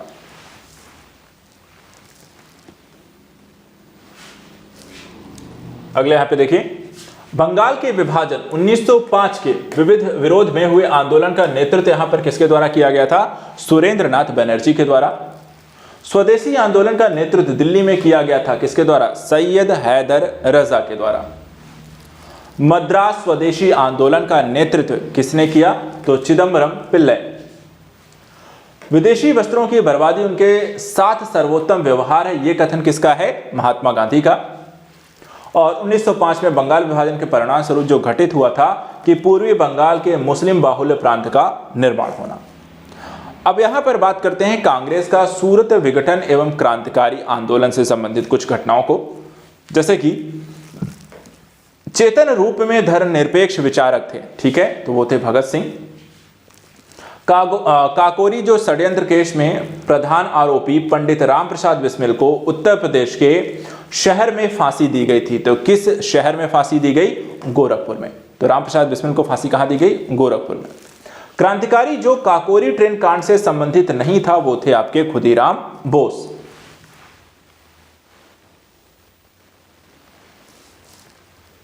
अगला देखिए, सूचियां दी हुई हैं मिलान करने को लेकर, जैसे कि गदर पार्टी की स्थापना वर्ष 1913, बर्लिन में इंडियन इंडिपेंडेंस कमेटी की स्थापना हुई थी कब? 1916। केंद्रीय असेंबली बम कांड कब हुआ था? 1929। और चटगांव शस्त्रागार जो छापा यहां पर आपको पड़ा 1930 में। इसके बाद 1926 में गठित नौजवान सभा के प्रारंभिक जो सदस्य नहीं थे उनका नाम था अंबिका चक्रवर्ती। किसानों को स्वयं केवल विदेशी जंजीर से ही आजाद नहीं कराना है, अपितु यहाँ पे जमींदारों पूंजीवादियों से भी देखा जाए तो आजाद कराना है। यह कथन किसका है? तो भगत सिंह का है। अक्टूबर 1924 में हिंदुस्तान रिपब्लिक एसोसिएशन का जो गठन किया गया था कहां किया गया था? तो हिंदुस्तान रिपब्लिकन एसोसिएशन का गठन 1924 में कानपुर में किया गया। वह महिला क्रांतिकारी जिसको सूर्य सेन के साथ यहां पर गिरफ्तार किया गया था, कौन थी यहां पर? कल्पना दत्त। काकोरी कांड मुकदमे में सरकारी वकील थे, कौन थे? तो यहां पे जगत नारायण मुल्ला। इसी तरह काकोरी षड्यंत्र कांड का वह एकमात्र क्रांतिकारी जो पुलिस गिरफ्तारी से बच गया था, वो कौन था? यहां पे चंद्रशेखर आजाद।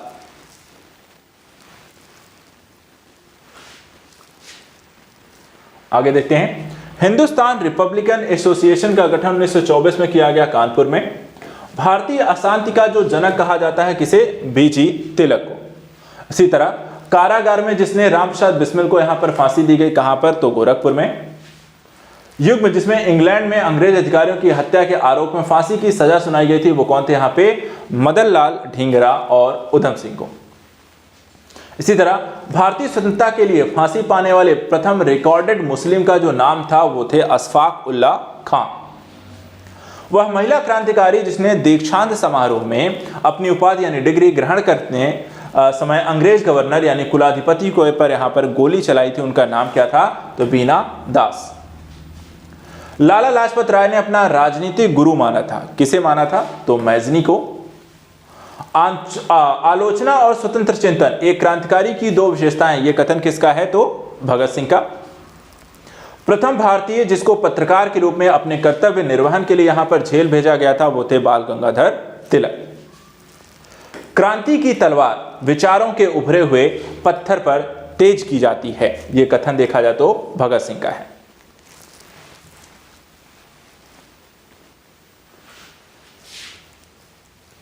अगला देखिए, लाहौर षड्यंत्र मुकदमे के परिणाम स्वरूप फांसी किसको किसको हुई थी? भगत सिंह, राजगुरु और सुखदेव को। इसके बाद कांग्रेस पर अनुनय विनय और विरोध की राजनीति करने का जो आरोप लगाया गया बीजी तिलक के द्वारा लगाया गया। अब चलिए बात करते हैं एक और टॉपिक की जो आधुनिक भारत में यहाँ पर आता है इतिहास में, मुस्लिम लीग का गठन और उससे संबंधित जो कथानक हैं जो परीक्षा में आपको पूछते हैं। मुस्लिम लीग की कार्यप्रणाली जो है वो भी आपको क्वेश्चन बनती है। जैसे कई सारे टॉपिक हैं, इसमें एक आता है जैसे MLNG दल का निजी अर्धसैनिक संगठन था, तो अखिल भारतीय मुस्लिम लीग।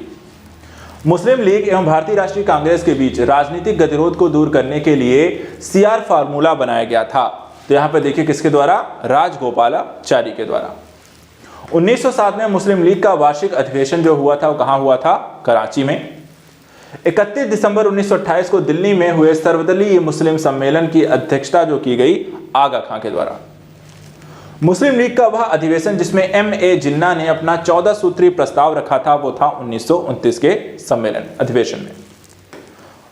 मुस्लिम लीग के किस अधिवेशन में दो राष्ट्र के सिद्धांत का प्रतिपादन हुआ था? लाहौर अधिवेशन 1940 में।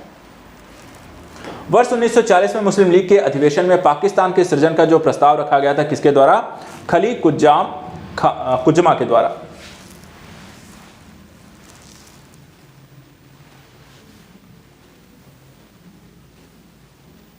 इसके बाद वह तिथि थी जब मुस्लिम लीग ने पाकिस्तान दिवस यहां पर मनाया था 23 मार्च 1943, जब पहली बार यहां पर देखा जाए पाकिस्तान दिवस के रूप में मनाया गया। वह तिथि मुस्लिम लीग ने सीधी कार्यवाही दिवस के रूप में सुनिश्चित किया था, वो था 16 अगस्त 1946। तो ये हो गया मुस्लिम लीग से संबंधित तथ्यों के बारे में। अब बात करते हैं दिल्ली दरबार और बंगाल विभाजन के निरस्तीकरण को लेकर के आए हुए प्रश्नों को लेकर के। इसमें देखिए, अंग्रेजों के द्वारा दिल्ली को राजधानी बनाया गया था कब? तो यहाँ पर 1911 में। और बंगाल का एकीकरण कब संपन्न हुआ? 1912 में। लखनऊ समझौता एक ऐसा टॉपिक है जहां से प्रश्न आपको बने हुए हैं, जिसमें भारतीय राष्ट्रीय कांग्रेस का वह अधिवेशन जिसमें बाल गंगाधर तिलक ने कहा था स्वराज्य हमारा जन्मसिद्ध अधिकार है और मैं इसे लेकर रहूंगा, यह था लखनऊ अधिवेशन 1916 में। 1916 में मुस्लिम लीग और कांग्रेस के बीच जो समझौता कराया गया था वो भी बाल गंगाधर तिलक के द्वारा। अतिवादियों और उदारवादियों के पुनर्मिलन की जो प्रक्रिया में यहाँ पर प्रमुख शिल्पी थी वो थी एनी बेसेंट। इसी तरह दिसंबर 1916 में इंडियन नेशनल कांग्रेस था इंडियन मुस्लिम लीग ने एक ही समय में अपने अधिवेशन यहाँ पे आयोजित किए थे। तो यहाँ पर कहाँ पे? लखनऊ में। इसके बाद देखिए, होम रूल आंदोलन है। होम रूल आंदोलन को लेकर भी कुछ प्रश्न यहाँ पर एग्जाम में लगातार पूछे गए हैं, जैसे कि इंडियन होम रूल सोसाइटी की स्थापना जो है कब हुई थी? 1905 में लंदन में श्याम जी कृष्ण वर्मा के द्वारा। अब एक कथन यहाँ पे देखिए, वह जिन्होंने कांग्रेस के बनारस अधिवेशन की अध्यक्षता की, सूरत फूट के बाद उन्होंने उदारवादियों का नेतृत्व किया, उन्होंने दक्षिण अफ्रीका पहुंचकर गांधी जी के साथ यहां पर महत्वपूर्ण सेवा की और उन्होंने सर्वेंट्स ऑफ इंडिया सोसाइटी की स्थापना की। वो कौन थे? गोपाल कृष्ण गोखले। इसी तरीके से आंदोलन जिसमें गांधी जी यहां पर संबंधित नहीं थे वो आंदोलन था आपका होम रूल आंदोलन। बाल गंगाधर तिलक को लोकमान्य विशेषण दिया गया था होम रूल आंदोलन के ही समय। National liberation federation of India जो अस्तित्व में आया कब आया? तो कांग्रेस में जब नरमपंथियों तथा उग्रवादियों में मतभेद के कारण ये शब्द यहां पर आपको या ये पार्टी जो है चर्चा का विषय बनी, अस्तित्व में आती है। होम रूल आंदोलन का मुख्य ध्येय क्या था? तो यहाँ पे भारत में ब्रिटिश साम्राज्य के अंदर स्वशासन को प्राप्त करना। प्रथम विश्व युद्ध के दौरान जो आंदोलन भारत में लोकप्रिय हुआ था वो कौन सा था? आपका होम रूल आंदोलन।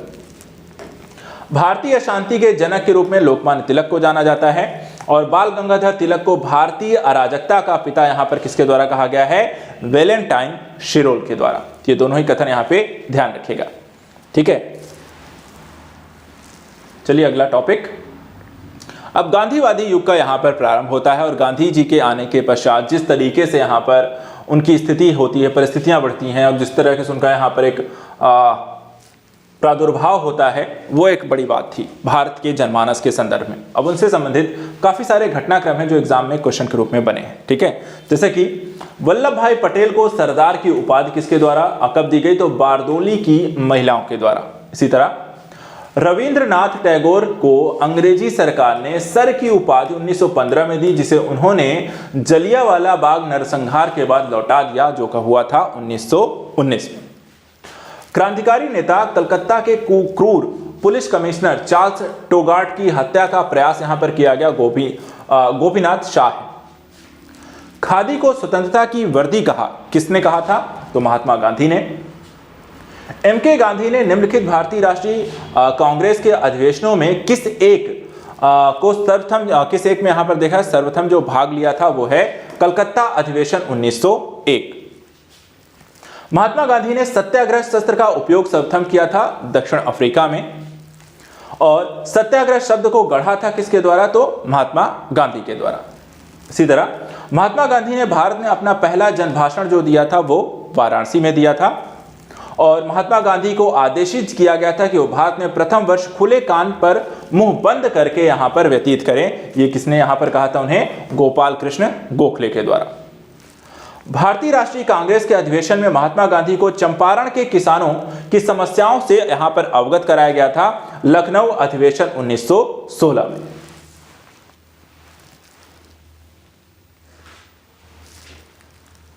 इसके बाद गांधी जी ने बंधुआ मजदूरों को मुक्त कराने का अभियान जो प्रारंभ किया, कहां से प्रारंभ किया था? पटना में। गोखले के राजनीतिक जो गुरु थे यहां पर देखा है एमजी रानाडे थे, और एम के गांधी ने हिंद स्वराज जो लिखी थी यहां पर 1909 में। जलियांवाला बाग हत्याकांड जो हुआ था सभी जानते हैं, 13 अप्रैल 1919 में। आंदोलन में महात्मा गांधी ने पहली बार भूख हड़ताल का प्रयोग हथियार के रूप में जो किया था, वो पहली बार ये प्रक्रिया जो प्रारंभ की गई वो अहमदाबाद में यहां पर देखा जाए तो हड़ताल के दौरान किया, और उसके बाद जो सिलसिला शुरू हुआ वो यहां पर भारत की स्वतंत्रता के पश्चात तक चलता ही रहा एक तरीके से। चंपारण में देखा जाए तो तिनकठिया प्रथा, ये क्वेश्चन भी कई बार यहां पर एग्जाम में पूछा गया है। तिनकठिया प्रथा का तात्पर्य था 3/20 भूभाग पर नील की खेती करना। गांधी जी ने अपना प्रथम सत्याग्रह आरंभ किया था, ठीक है, कहां पर देखा है किसके लिए? तो मजदूरों को कम मजदूरी दिए जाने के विरुद्ध यहां पर उसका विरोध करने के लिए उनके द्वारा प्रारंभ किया गया प्रथम सत्याग्रह। इसके बाद चंपारण संघर्ष में देखें तो महात्मा गांधी का जो साथ दिया गया था राजेंद्र प्रसाद और अनुग्रह नारायण सिन्हा के द्वारा। इसी तरह गांधी जी ने भारतीय राष्ट्रीय कांग्रेस के अध्यक्ष थे, ठीक है, गांधी जी भारतीय राष्ट्रीय कांग्रेस के अध्यक्ष थे बेलगांव अधिवेशन में। महात्मा गांधी के चंपारण सत्याग्रह का जो विरोध किया गया था देखा जाए तो एनजी रंगा के द्वारा किया गया। इसी तरह गांधी जी के नाम से पहले महात्मा जो जोड़ा गया वो देखा जाए तो चंपारण सत्याग्रह के दौरान ही जोड़ा गया। जलियांवाला बाग नरसंहार कांग्रेस जांच समिति की रिपोर्ट के प्रारूप लिखने का जो कार्य यहां पे प्रारंभ किया गया था वो महात्मा गांधी के द्वारा। इसी तरह गांधी जी के राम राज्य के युगल सिद्धांत थे, कौन से थे यहां पे? सत्य तथा अहिंसा। जलियांवाला बाग हत्याकांड के विरोध में वायसराय के कार्यपरिषद से त्यागपत्र देने वाले व्यक्ति थे सर शंकर नायर।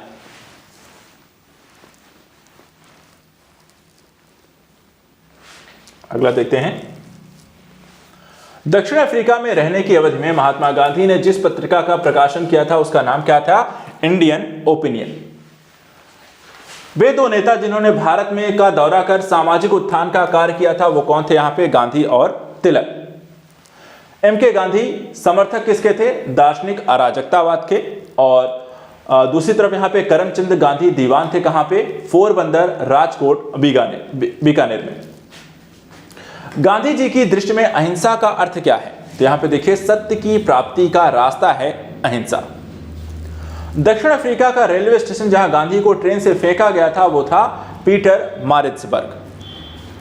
वह व्यक्ति जिसने 4 अप्रैल 1919 को दिल्ली की जामा मस्जिद के प्रवचन मंच से हिंदू मुस्लिम एकता का यहां पर भाषण दिया था वो कौन थे? स्वामी श्रद्धानंद।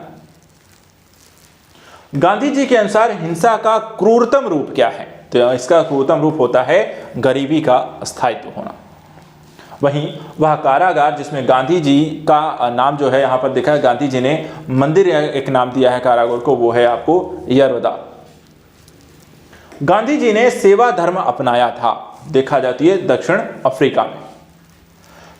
गांधीयन इनोवेशन यानी गांधी जी का नवाचार का तात्पर्य क्या है? तो कम निवेश से अधिक उत्पादन अधिक लोगों के लिए, ये है आपका एक कह सकते हैं गांधीवादी यहाँ पर विचारधारा एक तरीके से, और जिसमें जहाँ पर सभी लोगों को किस तरीके से आगे बढ़ाना है, सभी के लिए उत्पादन करना है, सभी के लिए संदर्भ में यहाँ पर करना है, ज़्यादा उत्पादित करना है। भारतीय स्वतंत्रता को प्राप्त करने के लिए निष्क्रिय विरोध करने के लिए जाने जाते हैं कौन? तो मोहन दास करमचंद गांधी।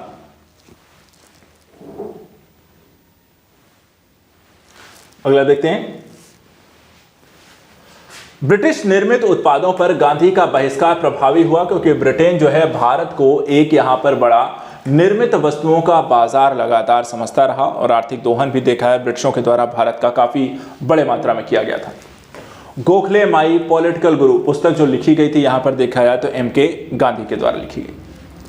एम के गांधी के अनुसार अस्पृश्यता का यहां पर सामाजिक आर्थिक सुधार यहां पर किया जा सकता है, उनके लिए कुटीर उद्योग को स्थापित करके।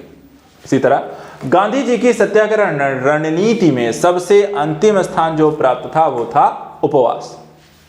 इसी तरह महात्मा गांधी के अनुसार राजनीति का तात्पर्य क्या था? तो राजनीति का तात्पर्य था जन कल्याण के लिए यहां पर सक्रिय होकर कार्य करना।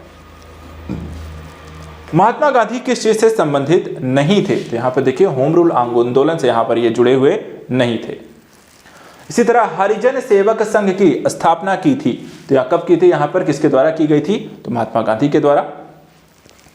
महात्मा गांधी के द्वारा संचालित आंदोलनों का सही क्रम, तो यहां पे देखिए आपको चंपारण आंदोलन 1917, असहयोग आंदोलन 1920, दांडी मार्च 1930। अब चलिए बात करते हैं साम्यवादी आंदोलन और विभिन्न दलों के बारे में, किस तरीके के प्रश्न एग्जाम में बने हुए हैं। सबसे पहले देखिए दिल्ली में वायसराय लॉर्ड हार्डिंग के द्वारा यहाँ पर बम फेंकने के लिए जो उत्तरदायी था, मतलब लॉर्ड हार्डिंग पर जिसने बम फेंका था वो कौन थे? अनुशीलन समिति के सदस्यों के द्वारा। इसी तरह 1918 में, ठीक है, प्रथम मजदूर संघ की स्थापना जो की गई थी किसके द्वारा की गई थी? बीपी वाडिया के द्वारा। अखिल भारतीय ट्रेड यूनियन कांग्रेस के जो प्रथम अध्यक्ष कौन थे? लाला लाजपत राय। 1929 में आप देखें तो नागपुर में संपन्न all India trade union Congress की जो अध्यक्षता की थी किसके द्वारा की गई? जवाहरलाल नेहरू के द्वारा। वह व्यक्ति जिसने 1931 में गुरुवायूर मंदिर में अछूतों के प्रवेश संबंधी प्रयास का यहां पर नेतृत्व किया था, कौन थे? तो यहां पर पीएस तुरुमाम्बू। सन 1939 में all India states people conference का अध्यक्ष कौन थे? यहां पे जवाहरलाल नेहरू। जलियांवाला बाग त्रासदी से जुड़ा जो सैन्य अधिकारी था वो कौन था? यहाँ पर जनरल डायर, जिसने यहाँ पर ये आदेश दिया था। वह आंदोलन जिसको राष्ट्रीय स्वतंत्रता का मुस्लिम युद्ध के रूप में जाना जाता है वो है वहाबी आंदोलन। वर्ष 1940 में रेडिकल डेमोक्रेटिक पार्टी का संगठन जो था वो कौन थे? किसके द्वारा? तो एम.एन. रॉय के द्वारा यहाँ पर संगठन किया गया। सोमेंद्रनाथ टैगोर के द्वारा स्थापित दल का नाम क्या था? क्रांतिकारी साम्यवादी दल। महात्मा गांधी का संघर्ष जो औद्योगिक श्रमिकों के लिए यहाँ पे आपको संबंधित था, कौन सा? अहमदाबाद संघर्ष। और कानपुर षड्यंत्र का मुकदमा नेताओं के द्वारा यहाँ पर किया गया था, तो देखा जाए तो एक साम्यवादी आंदोलन के नेताओं से संबंधित यहाँ पर यह आंदोलन था। अब इसके बाद अगर हम देखें खिलाफत आंदोलन की प्रक्रिया और असहयोग आंदोलन से संबंधित प्रश्नों को, अब यहाँ पे देखिए जैसे पूछा गया कि वह आंदोलन जिसने हिंदू मुस्लिम एकता का वास्तविक रूप यहाँ पे प्रतिबिंबित हुआ था वो कौन सा आंदोलन था? तो उसे खिलाफत आंदोलन। गांधी जी को सावधान किया गया था कि वे मुस्लिम धार्मिक नेताओं को उनके अनुयायियों कट्टरपन को प्रोत्साहित ना करें। ये किसमें यहाँ पर देखा जाए तो मोहम्मद अली जिन्ना के द्वारा ये महात्मा गांधी को बोला गया था। इसी तरह वर्ष 1919 में अखिल भारतीय खिलाफत सम्मेलन का अध्यक्ष चुना गया था। किसे चुना गया? तो महात्मा गांधी को। भारतीय नेता जिसने खिलाफत आंदोलन का समर्थन नहीं किया था वो कौन थे? तो मदन मोहन मालवीय। इसी तरह खिलाफत आंदोलन का परिणाम था हिंदू मुस्लिम मतभेदों में यहाँ पर दिखाया जाए कमी आई थी। वहीं खिलाफत आंदोलन के दौरान हाजिक उल मुल्क की पदवी यहाँ पर त्याग दी थी किसके द्वारा? हकीम अजमल खां के द्वारा। अब इसी तरह से एक और आंदोलन हुआ असहयोग आंदोलन। देखा जाए तो महात्मा गांधी के द्वारा किए गए 2 से 3 यहाँ पर जो आंदोलन थे वो लगातार एग्जाम में पूछे जाते हैं, ठीक है। उनमें से ही एक यहाँ पर आंदोलन है असहयोग आंदोलन। इसमें देखिए प्रारंभ में असहयोग नीति के पक्ष में नहीं थे परंतु बाद में गांधी के पक्ष में हो गए। कौन से नेता यहाँ पर थे? तो लाला लाजपत राय। महात्मा गांधी ने 1922 में असहयोग आंदोलन को वापस ले लिया। किस घटना के कारण? तो चौरी चौरा में हुई थी यहाँ पर हिंसा और इस घटना के कारण इस आंदोलन को वापस लिया गया था। एक कथन है 1 वर्ष के अंतर्गत स्वराज की प्राप्ति का जो लक्ष्य था ये किस आंदोलन के दौरान यहाँ पे कहा गया? तो असहयोग आंदोलन के कारण। इसी तरह खिलाफत आंदोलन के साथ यहाँ पे कौन सा आंदोलन प्रारंभ किया गया था? वो आंदोलन भी कौन सा था? असहयोग आंदोलन। चलिए आगे देखते हैं।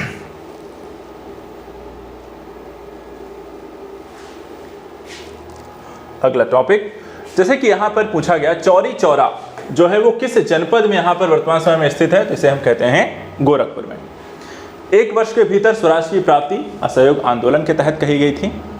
1920 के नागपुर के भारतीय राष्ट्रीय कांग्रेस के अधिवेशन में असहयोग के प्रस्ताव को प्रस्तावित किया था। किसने?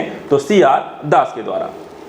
महात्मा गांधी के द्वारा चलाया गया प्रथम जन आंदोलन कौन सा था? तो ये है असहयोग आंदोलन। इसी तरह असहयोग आंदोलन के दौरान विदेशी कपड़ों को जलाया जाना एक निष्ठुर बर्बादी है, ये कथन किसका है? रविंद्रनाथ टैगोर का। असहयोग आंदोलन को समर्थन दिया परंतु इसके परिणाम यहां पर नहीं देख सके, ये यहां पर किस संदर्भ में कहा गया था? यहां पर देखा तो बाल गंगाधर तिलक के द्वारा इस कथन को यहां पर उद्घोषित किया गया था। चौरी चौरा घटना के समय महात्मा गांधी कहां थे? तो यहां पे देखिए बारदोली में। ब्रिटिश सरकार ने महात्मा गांधी को जो उपाधि दी थी उन्होंने असहयोग आंदोलन में वहां पर उसे वापस कर दिया था। तो यहां पर देखिए ये कैसरे हिंद की उपाधि जिसे महात्मा गांधी के द्वारा वापस किया गया था।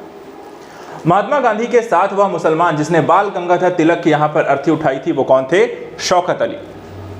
1921-22 में असहयोग आंदोलन का मुख्य जो प्रतिफल था वो क्या था? हिंदू मुस्लिम एकता। असहयोग आंदोलन के दौरान अपनी वकालत छोड़ दी थी किसने? यहां पर देखा जाए तो चित्तरंजन दास के द्वारा।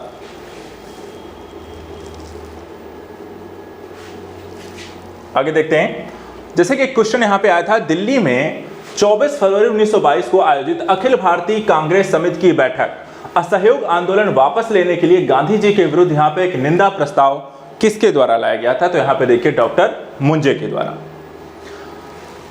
तार द्वारा महात्मा गांधी को चौरी चौरा की घटना की सूचना दी गई थी, किसने दी थी? यहां पे तो दशरथ प्रसाद द्विवेदी के द्वारा। इसी तरह गैर सहयोग आंदोलन के रचनात्मक कार्यक्रमों में से यहां पर नहीं था, क्या नहीं था? तो विदेशी कपड़ों का बहिष्कार। इसी तरह आजादी हमारी पहुंच के अंतर्गत है और इसे कसकर पकड़ लेना, यह कथन यहां पर किसका है? तो ये महात्मा गांधी का है। अब इसी में अगर हम देखें किसान आंदोलन और किसान सभाओं को लेकर के किस तरीके के प्रश्न यहां पर पिछले कुछ वर्षों में पूछे गए, जैसे कि एक क्वेश्चन यहां पे आया था, अवध में हुए एका आंदोलन का मुख्य उद्देश्य क्या था? कि लगान का नगद में यहां पर परिवर्तन करना, नगद रूप में लगान को दिया जाना। इसी तरह 1918 के संयुक्त प्रांत में किसान सभा का जो गठन किया गया था उसमें देखा जाए तो इंद्र नारायण द्विवेदी ने यहाँ पर इसका जो आयोजन यहाँ पे जो गठन किया था वो यहाँ पर इंद्र नारायण द्विवेदी ने किया था। अब एक तरफ यहाँ पे ट्रेड यूनियन और दलीय संबद्धता इसमें शामिल है, जिसमें हम देख सकते हैं भारतीय मजदूर संघ 1955 में देखा है, इससे जुड़ी हुई पार्टी यहाँ पर देखिए भारतीय जनता पार्टी है। Indian national trade union Congress 1947 में का गठन हुआ जो कि भारतीय राष्ट्रीय कांग्रेस से रिलेट करती है। यूनाइटेड ट्रेड यूनियन कांग्रेस है जो कि कम्युनिस्ट पार्टी ऑफ इंडिया मार्क्सवादी से रिलेट करती है। और all India trade union Congress 1920 जो कम्युनिस्ट पार्टी ऑफ इंडिया से रिलेट करती है।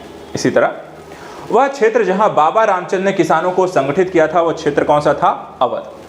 और तेमागा आंदोलन 1946 का जो संबंध था किससे था? तो देखा जाए तो किसानों से था। इसी तरह अन्य भारत में अन्य जो क्रांतिकारी गतिविधियां हैं उनसे संबंधित प्रश्नों में नजर डालें तो गदर पार्टी की स्थापना 1913 में सैन फ्रांसिस्को अमेरिका में किया गया था, किसके द्वारा? लाला हरदयाल के द्वारा। प्रथम महायुद्ध के दौरान कहां पर भारत की एक अंतिम सरकार बनी थी जिसके प्रेसिडेंट यहां पर महेंद्र प्रताप थे? तो यहां पर देखिए अफगानिस्तान। इसी तरह गदर पार्टी के नेता कौन थे? तो लाला हरदयाल। गदर पार्टी की स्थापना कहां हुई थी? तो यहां पे देखिए संयुक्त राज्य अमेरिका। कामागाटा मारू की जो घटना यहां पर हुई थी तो यहां पे देखिए कनाडा की यात्रा पर निकला एक जलपोत यहां पर जो घटना थी वहां पे से जुड़े हुए घटनाक्रम यहां पर थी जो काफी हृदयविदारक घटना हुई। संयुक्त राज्य अमेरिका में भारतीय क्रांतिकारियों के द्वारा प्रकाशित किया जाने वाला पत्र गदर कितनी भाषाओं में निकाला गया था? तो इसमें देखिए टोटल कितनी 4 भाषाओं में इस पत्र को निकाला गया। स्वराज पार्टी के गठन को अगर हम देखें इनसे संबंधित जो प्रश्न है, जैसे कि पूछा गया था कि स्वराज पार्टी के गठन से संबंधित थे, क्या संबंधित थे? तो सीआर दास और मोतीलाल नेहरू यहाँ पे दोनों व्यक्ति थे जो यहाँ पर इस पार्टी के गठन के लिए जिम्मेदार थे या इस पार्टी को गठन किया था। स्वराज पार्टी के गठन में शामिल हुए लाला लाजपत राय और महात्मा गांधी के साथ चंपारण सत्याग्रह में भाग लेने वाले यहाँ पे कौन कौन थे? तो राजेंद्र प्रसाद, अनुग्रह नारायण सिन्हा, ये 2 व्यक्ति जो यहाँ पर गांधी जी के साथ चंपारण सत्याग्रह में शामिल हुए। अगर देखते हैं स्वराज पार्टी के संस्थापक कौन थे? तो सीआर दास हैं। देशबंधु के नाम से कौन प्रसिद्ध था? तो वो भी सीआर दास यानी कि चित्तरंजन दास यहां पर हैं। वर्ष 1929 में जारी किए गए दीपावली घोषणा पत्र का संबंध देखा जाए तो किससे है? डोमिनियन स्टेटस से। इसी तरह स्वराज पार्टी के निर्माण के लिए कांग्रेस के अध्यक्ष पद से किसने त्यागपत्र दे दिया था? तो सीआर दास ने। स्वतंत्रता पूर्व भारत में किसने केंद्रीय विधानसभा से स्वराज दल का यहां पे समर्थन किया था? वो थे M.A. जिन्ना। और स्वराज पार्टी से संबंधित कौन थे? तो M.R. जयकर यहां पर इससे रिलेट करते हैं। अब आइए बात करते हैं साइमन कमीशन और नेहरू रिपोर्ट को लेकर के। साइमन कमीशन एक ऐसी घटना जो इतिहास में देखा जाए तो काफ़ी अलग अलग संदर्भों से याद हो जाती है, और इस रिपोर्ट के कारण जो घटनाएं हुई और उसके बाद जो परिघटनाएं उसके कारण और भी यहाँ पर बनी, वो इसके कारण और भी इसे चर्चित बना देती है। जैसे कि साइमन कमीशन ने यहाँ पे यात्रा नहीं की थी, तो यहाँ पर देखा है तो ग्वालियर की यात्रा नहीं की। भारत में साइमन कमीशन के बहिष्कार का मुख्य कारण क्या था कि इसमें सभी जो सदस्य थे वो क्या थे? अंग्रेज थे। किसके सुझावों पर भारतीयों को साइमन कमीशन से बाहर रखा गया था? तो लॉर्ड इरविन के द्वारा ये सुझाव दिया गया। साइमन कमीशन जब भारत आया था, कब आया था? तो 1928 में। सर्वप्रथम भारत के लिए औपनिवेशिक स्वराज की मांग किसने की थी? सर तेज बहादुर सप्रू और जयकर के द्वारा। और साइमन गो बैक के नारे का निर्माण किसने किया था? यूसुफ मेहर अली के द्वारा साइमन गो बैक का नारा दिया गया। इसी तरह फरवरी 1928 में आयोजित सर्वदलीय सम्मेलन के अध्यक्ष कौन थे? Doctor M.A. अंसारी। अब बात करते हैं कांग्रेस के लाहौर अधिवेशन और पूर्ण स्वराज से संबंधित कथनों को लेकर के। जैसे कि यहां पे आया था कि वह वर्ष जब इंडियन नेशनल कांग्रेस ने पूर्ण स्वाधीनता को अपना लक्ष्य यहां पे अंकित किया था, वो कौन सा था? 1929। इसी के साथ पूर्ण स्वराज का प्रस्ताव पारित हुआ, तब भारतीय राष्ट्रीय कांग्रेस के अध्यक्ष कौन थे? तो जवाहरलाल नेहरू। इसी तरह भारतीय राष्ट्रीय कांग्रेस का अधिवेशन जिसमें संपूर्ण स्वाधीनता की शपथ ली गई थी, वो कौन था? यहाँ पे लाहौर अधिवेशन 1929। 1929 में कांग्रेस के लाहौर अधिवेशन में पारित जो संकल्प शामिल नहीं था, वो कौन सा था? अस्पृश्यता उन्मूलन। 31 दिसंबर 1929 को अर्धरात्रि में भारतीय राष्ट्र ध्वज को फहराया था, किसके द्वारा? तो जवाहरलाल नेहरू के द्वारा। और 1929 में लाहौर में भारतीय राष्ट्रीय कांग्रेस सत्र की यहाँ पे अध्यक्षता किसके द्वारा की गई थी? तो जवाहरलाल नेहरू के द्वारा। इसी तरह नए विदेशी पत्रकार जिसने धर्सना साल्ट वर्क्स पर सत्याग्रह के बारे में समाचार में यहाँ पर वर्णन किया था, वो थे वेब मिलर। तो सविनय अवज्ञा आंदोलन और दांडी मार्च को लेकर के देखा जाए तो एग्जाम में भी काफी प्रश्न यहाँ पर आपको बने हुए हैं, उनको यहाँ पर देखते हैं एक करके। अगले यहाँ पे देखिए, प्रसिद्ध जो दांडी मार्च था वो शुरू कब हुआ? तो यहाँ पर देखिए 12 मार्च 1930 को यहाँ पर ये दांडी मार्च शुरू किया गया। और नमक सत्याग्रह के समय गांधी जी के गिरफ्तार हो जाने के बाद आंदोलन के नेता जिन्होंने गांधी जी का यहाँ पे स्थान लिया वो कौन थे? अब्बास तैयब जी। महात्मा गांधी धरसना नामक यहाँ पे गोदाम पर कांग्रेस कार्यकर्ताओं के धावे के समय यहाँ पर कहाँ थे? तो यरवदा जेल में। इसी तरह वह आंदोलन जिसमें भाग लेने के लिए आचार्य विनोबा भावे प्रथम बार यहाँ पर गिरफ्तार हुए थे, वो कौन सा आंदोलन था? सविनय अवज्ञा आंदोलन। एक कथन है, शक्ति के विरुद्ध अधिकार की इस लड़ाई में विश्व की सहानुभूति चाहता हूं। यह कथन यहां पर किसका है? गांधी की दांडी यात्रा। वह प्रांत जिसने सत्याग्रहियों की संख्या महात्मा गांधी के दांडी कूच में सर्वाधिक थी, यहां पर देखा गया तो गुजरात में।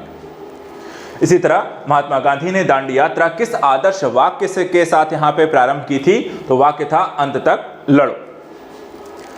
भारतीय इतिहास में तिथि 6 अप्रैल 1930 यहां पे जानी जाती है। महात्मा गांधी के द्वारा दांडी मार्च के लिए यहां पर जो तिथि है वो 6 अप्रैल 1930।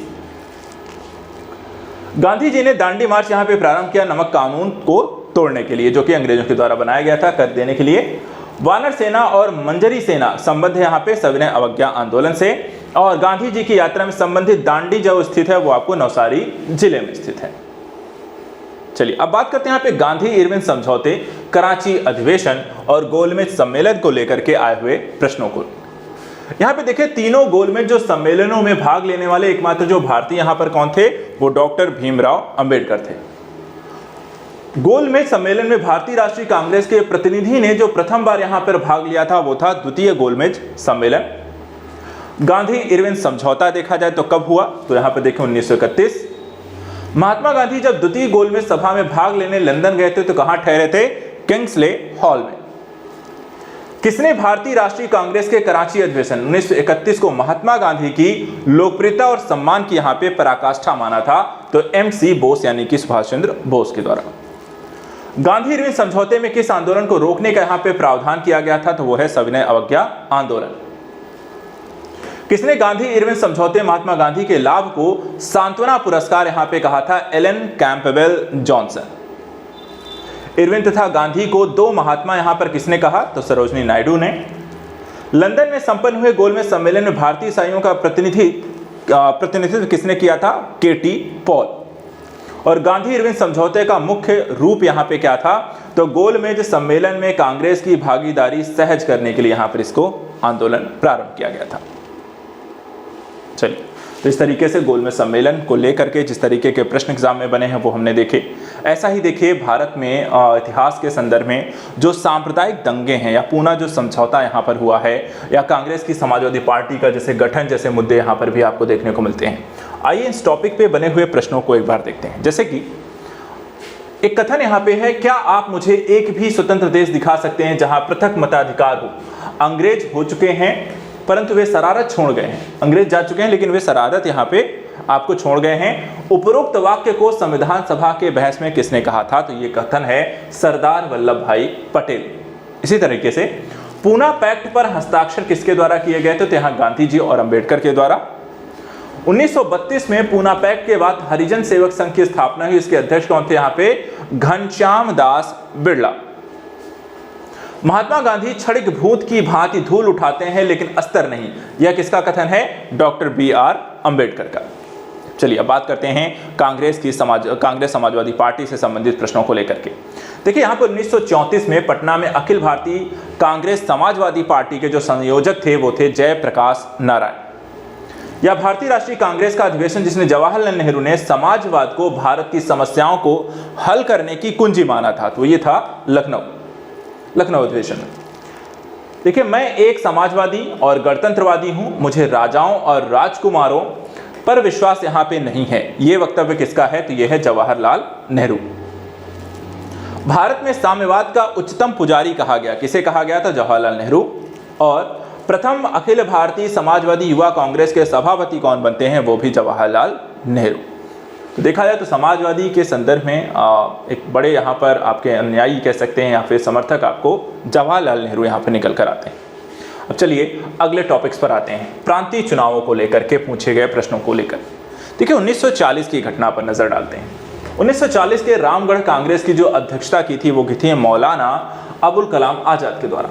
और 1937 में हम देखें तो प्रांतों में मंत्रिमंडल के निर्माण के उपरांत कांग्रेस शासन की जो अवधि थी वो कितने महीने की थी? 28 महीने। प्रांत जहां 1937 के आम चुनाव के बाद भारतीय राष्ट्रीय कांग्रेस ने सरकार नहीं बनाई थी वो था बंगाल।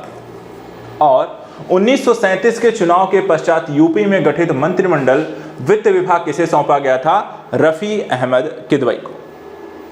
चलिए अब यहाँ पे कांग्रेस के त्रिपुरी अधिवेशन से जुड़े मुद्दे और फॉरवर्ड जो ब्लॉक का यहाँ पे गठन किया गया था उनसे क्या क्या पूछा गया। देखिए सुभाष चंद्र बोस ने भारतीय राष्ट्रीय कांग्रेस से इस्तीफा दे दिया था और तब उस सीट के लिए यहाँ पर देखा जाए उनका जब नाम यहाँ पे प्रस्तावित किया गया तो यहाँ पे देखा जाए राजेंद्र प्रसाद। इसी तरह भारतीय राष्ट्रीय कांग्रेस के अधिवेशन में सुभाष चंद्र बोस दूसरी बार यहाँ पे अध्यक्ष चुने गए थे। किस अधिवेशन में? त्रिपुरी अधिवेशन में। वह अधिवेशन जिसमें कांग्रेस ने पहली बार भारतीय रियासतों के प्रति अपनी नीति को घोषित किया था वो था नागपुर अधिवेशन। इस तरह भारत के देशी राज्यों का संबंध असहयोग हस्तक्षेप नीति के लिए रेखांकित किसने के द्वारा किया गया था? सर जॉन शोर के द्वारा। देशी रियासतों का देखा जाए संघर्ष काफी रहा है। उसके बाद द्वितीय विश्व युद्ध जैसे प्रस्ताव, अगस्त प्रस्ताव, पाकिस्तान की मांग जैसे मुद्दे भी आपको इतिहास में एक एक करके उठते हैं। देशी राज्यों में यथावत समझौते का पक्षधर कौन था? हैदराबाद। वह अधिवेशन जिसमें कांग्रेस ने पहली बार भारतीय रियासतों के प्रति अपनी नीति को घोषित किया था नागपुर अधिवेशन। और भारत के देशी राज्यों के संबंध में अहस्तक्षेप की नीति को रेखांकित किया था सर जॉन शोर ने। द्वितीय विश्व युद्ध को देखते हैं, राष्ट्रीय आंदोलन को यहाँ पर अगर हम चर्चा में लेकर आएं या अगस्त प्रस्ताव और पाकिस्तान जैसे मुद्दों को यहाँ पर उठाएं तो यहाँ पर भी आपको काफी सारे प्रश्न बनते आए हैं। जैसे कि पाकिस्तान की मांग मुस्लिम लीग के द्वारा की गई थी और यहाँ पर देखा जाए कब की गई थी? 1940 में। आजाद हिंद फौज यानी कि INA से जुड़े नहीं थे। कौन नहीं यहाँ पर जुड़ा था? तो BC दत्त के द्वारा। व्यक्तिगत सत्याग्रह में विनोबा भावे को प्रथम सत्याग्रही चुना गया था और दूसरे स्थान पर देखा जाए कौन थे यहाँ पर? पंडित जवाहरलाल नेहरू। द्वितीय विश्व युद्ध के संबंध में भारतीय राष्ट्रीय कांग्रेस की नीति थी, क्या थी? पूर्ण स्वतंत्रता का आश्वासन मिलने पर ब्रिटेन को सहयोग करना। इसी तरह द्वितीय विश्व युद्ध के बाद 1946 में भारत कौन आया? तो देखा जाए तो कैबिनेट मिशन जो है भारत आता है। और कैम्ब्रिज पैम्फलेट नाक और नंबर के रचयिता यहां पर कौन थे? चौधरी रहमत अली। नाउ और नेवर, सॉरी, ठीक है। घटनाओं का व्यवस्थित यहाँ पे कालानुक्रम, कुछ क्वेश्चन यहाँ पर इससे भी आपको बने हुए हैं। कौन कौन से? जैसे कि कब कौन सा प्रस्ताव, आंदोलन या घटना यहाँ पर हुई। जैसे कि अगस्त प्रस्ताव कब आया? 1940। क्रिप्स प्रस्ताव 1942, सीआर फॉर्मूला 1944 और बाइबल योजना 1945। ठीक है। अब यहाँ पे देखिए जो क्रिप्स मिशन आया उसके बाद भारत छोड़ो आंदोलन की घटना शुरू होती है, जिसके पास कह सकते हैं कि भारत के स्वतंत्रता की कहानी यहाँ पे फाइनली शुरू हो जाती है। अंतिम जो कील यहाँ पर जो ठोंकी जाती है वो कहने के भारत छोड़ो आंदोलन और सैनिक विद्रोहों की स्थिति है। अब इसमें देखिए जिस वर्ष क्रिप्स मिशन भारत आया था, कब आया था? तो यहाँ पे देखिए 1942 में। भारत छोड़ो आंदोलन जो प्रारंभ हुआ था कब हुआ था? तो 9 अगस्त 1942 बंबई में। भारत छोड़ो आंदोलन किस वर्ष यहाँ पर जुड़े? तो 1942 में। बंगाल के मिदनापुर जिले में जातीय सरकार की जो स्थापना हुई थी वो भी 1942 में। हम भारत को या तो आज़ाद कराएंगे या आबादी के प्रयास में दिवंगत होंगे, या आज़ादी के प्रयास में दिवंगत होंगे। ये यहाँ पर किस संदर्भ में कहा गया था? भारत छोड़ो आंदोलन में। आज़ादी लगभग हमारी पहुंच में है, हमें इसे कसकर पकड़ लेना है। यह कथन यहाँ पर किसका है? महात्मा गांधी का। जब भारतीय राष्ट्रीय कांग्रेस ने भारत छोड़ो प्रस्ताव पारित किया उस समय कांग्रेस के यहाँ पे अध्यक्ष कौन थे? मौलाना अबुल कलाम आजाद। अगले देखते हैं, अगले यहाँ पे क्या पूछा गया? 8 अगस्त 1942 में कांग्रेस ने भारत छोड़ो आंदोलन जो प्रारंभ किया था, कहां पे? बंबई में।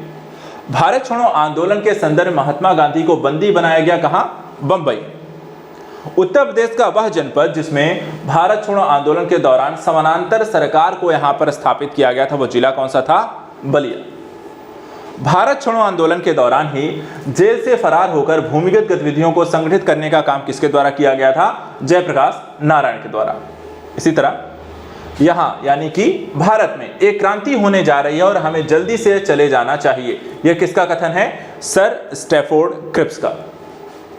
अमेरिकी पत्रकार जो महात्मा गांधी के भारत छोड़ो आंदोलन के दौरान उनके साथ था वो कौन है? तो यहां पे देखिए लुई फिशर। वह आंदोलन जिसमें महिलाओं की भागीदारी सर्वाधिक मानी जाती है वो कौन है? यहां पर देखा जाए तो भारत छोड़ो आंदोलन। भारत छोड़ो आंदोलन के समय भारत का प्रधान सेनापति कौन था? तो यहां पर आप देखिए लॉर्ड वेवेल। कांग्रेस रेडियो पर भारत छोड़ो आंदोलन की अवधि में नियमित रूप से यहां पर कार्यक्रम प्रसारित करते थे, कौन करता था? तो यहां पे राम मनोहर लोहिया।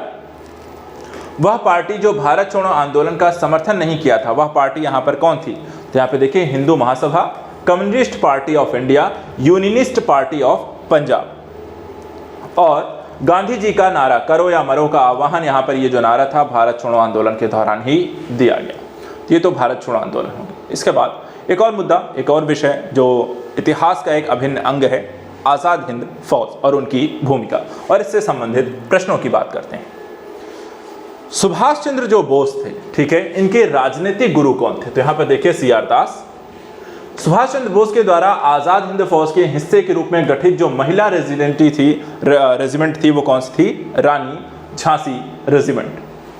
गांधी जी ने सर्वप्रथम राष्ट्रपिता कहकर संबोधित किसके द्वारा किया गया था? सुभाष चंद्र बोस। आजाद हिंद फौज के अधिकारियों के लाल किले में चल रहे मुकदमे में उनके पक्ष से वकालत किसके द्वारा की गई थी? तो यहां पर सर टी.बी. सप्रू। आजाद हिंद फौज दिवस मनाया जाता है 12 नवंबर 1945 को मनाया गया। सुभाष चंद्र बोस ने सिंगापुर में स्वाधीन भारत की सरकार गठित की थी 21 अक्टूबर 1943 को। सुभाष चंद्र बोस ने देश नायक कहा था किसे? यहां पर देखा जाए तो सुभाष चंद्र बोस को देश नायक कहा गया था रविंद्रनाथ टैगोर के द्वारा। आजाद हिंद फौज का सैनिक जिसको 7 वर्ष के कारावास का दंड दिया गया था वो थे राशिद अली। वह भारतीय क्रांतिकारी जिसने सुभाष चंद्र बोस को इंडियन नेशनल आर्मी के गठन में सक्रिय सहयोग यहां पर दिया था वो कौन थे? तो रास बिहारी बोस। भारत की मुक्ति महात्मा गांधी के नेतृत्व में नहीं होगी, लिखा था, ये किसने लिखा था? सुभाष चंद्र बोस। इसी तरह नेताजी सुभाष चंद्र बोस का जन्म जिस नगर में हुआ था वो कौन सा क्षेत्र था? कटक। और तुम मुझे खून दो मैं तुम्हें आजादी दूंगा, यह कथन यहां पर किसके द्वारा है? सुभाष चंद्र बोस। वह भारतीय क्रांतिकारी जिसने सुभाष चंद्र बोस को इंडियन नेशनल आर्मी गठन में सहयोग दिया था, रासबिहारी बोस। और दिल्ली चलो का नारा भी किसने दिया था? सुभाष चंद्र बोस। तो दो नारे जो हैं इनके बहुत फेमस हैं, जो लगातार एक माइंड में भी रहते हैं, दिल्ली चलो और तुम मुझे खून दो मैं तुम्हें आज़ादी दूंगा। चलिए बात करते हैं यहाँ पे कैबिनेट मिशन, संविधान सभा, अंतरिम सरकार के गठन को लेकर के। सबसे पहले देखिए अंतरिम सरकार के गठन में प्रथम अंतरिम राष्ट्रीय सरकार गठन की जो घोषणा की गई थी, कब की गई थी? 24 अगस्त 1946। स्वतंत्र भारत के लिए संविधान की रचना हेतु संविधान सभा का विचार सर्वप्रथम यहाँ पे प्रस्तुत किया था कांग्रेस पार्टी ने 1936 में। इसी तरह कैबिनेट मिशन के भारत आगमन के दौरान ही भारतीय राष्ट्रीय कांग्रेस का जो अध्यक्ष थे वो कौन थे? तो यहाँ पर आप देख सकते हैं मौलाना अबुल कलाम आजाद। भारतीय संविधान की पांडुलेखन समिति के अध्यक्ष कौन थे? तो BR अंबेडकर। इसी तरह सांप्रदायिक एवं अन्य समस्याओं के न्याय संगत समाधान और एकमात्र तरीका संविधान का सभा का है, वो कौन सा है? यह घोषणा की थी 1939 में महात्मा गांधी के द्वारा। चलिए यहाँ पर अब कुछ क्वेश्चन है, जैसे सही सुमेलित करने को लेकर है, माउंटबेटन योजना को लेकर के है, भारत के विभाजन को और उसकी स्वतंत्रता से जुड़े मुद्दे शुरू होते हैं। सबसे पहले सही सुमेलन, जैसे बेबल योजना कब लाई थी? 1945 में। कैबिनेट मिशन का प्लान 1946 में आया। माउंटबेटन प्लान 1947 में आया। उसके बाद बॉम्बे मिशन 1944 में आया। तो ये अलग अलग समय पे लाए गए यहाँ पे प्लान, किस तरीके से भारत को यहाँ पे आज़ादी दी जाएगी, क्या किस तरीके की यहाँ पर व्यवस्था लागू करनी है, उससे संबंधित यहाँ पर थे। माउंटबेटन योजना क्या थी? भारत स्वतंत्र कैसे हुआ, भारत का विभाजन कैसे होता है। देखिए कौन महिला स्वतंत्रता सेनानी भारत छोड़ो आंदोलन से संबंधित यहाँ पे नहीं थी? तो वो है शांति घोष। भारतीय स्वतंत्रता विधेयक की राजकीय स्वीकृति कब प्राप्त हुई? 18 जुलाई 1947 को। मेरा अंतिम उद्देश्य प्रत्येक व्यक्ति के आंखों से आंसू पोंछना होगा, ये किसका है? जवाहरलाल नेहरू का। अगस्त 1947 में स्वतंत्रता दिवस के समारोह में वह नेता जो सम्मिलित नहीं हुआ था वो थे महात्मा गांधी। भारत स्वतंत्र हुआ उस समय कांग्रेस के अध्यक्ष कौन थे? तो JB कृपलानी। भारत विभाजन के संदर्भ में 1947 में नियुक्त सीमा आयोग की अध्यक्षता किसके द्वारा की गई थी? रेडक्लिफ के द्वारा। नई दिल्ली में 1947 में आयोजित अखिल भारतीय कांग्रेस समिति की बैठक में विभाजन के प्रस्ताव का समर्थन किया गया था, किसके द्वारा? तो यहाँ पे देखिए अबुल कलाम आजाद के द्वारा। भारतीय स्वतंत्रता विधेयक को राजकीय स्वीकृति प्राप्त हुई थी कब? तो 18 जुलाई 1947 को। इसके बाद माउंटबेटन योजना आधार किसकी बनी थी? देश के विभाजन का। और उन्हीं के प्लान पे भारत और पाकिस्तान दो नए देश यहाँ पे बनते हैं, जहाँ पे पश्चिमी पाकिस्तान और पूर्वी पाकिस्तान था। बाद में पूर्वी पाकिस्तान एक बांग्लादेश के रूप में आया।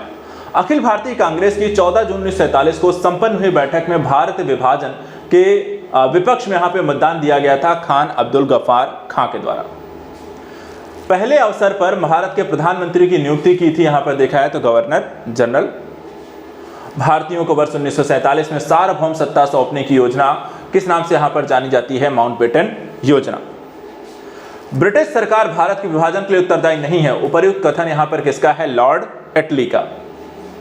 वह योजना जो भारतीय स्वतंत्रता का आधार बनी, माउंटबेटन योजना। महात्मा गांधी उस समय कहां थे जब एटली ने हाउस ऑफ कॉमन्स में सत्ता के हस्तांतरण की यहां पर घोषणा की थी? तो उस समय महात्मा गांधी थे नई दिल्ली में।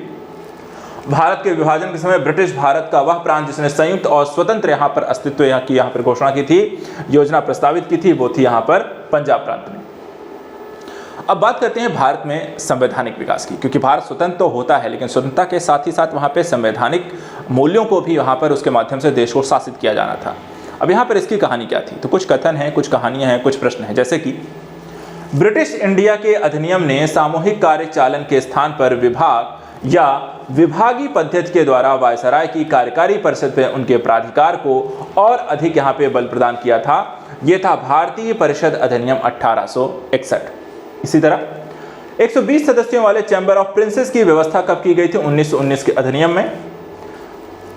सर्वेंट्स ऑफ इंडिया सोसाइटी की स्थापना 1905 में पुणे में महाराष्ट्र में की गई थी, किसके द्वारा? गोपाल कृष्ण गोखले के द्वारा। बोर्ड ऑफ कंट्रोल की स्थापना किस अधिनियम के तहत की गई थी? तो पिट्स इंडिया अधिनियम 1784 के द्वारा।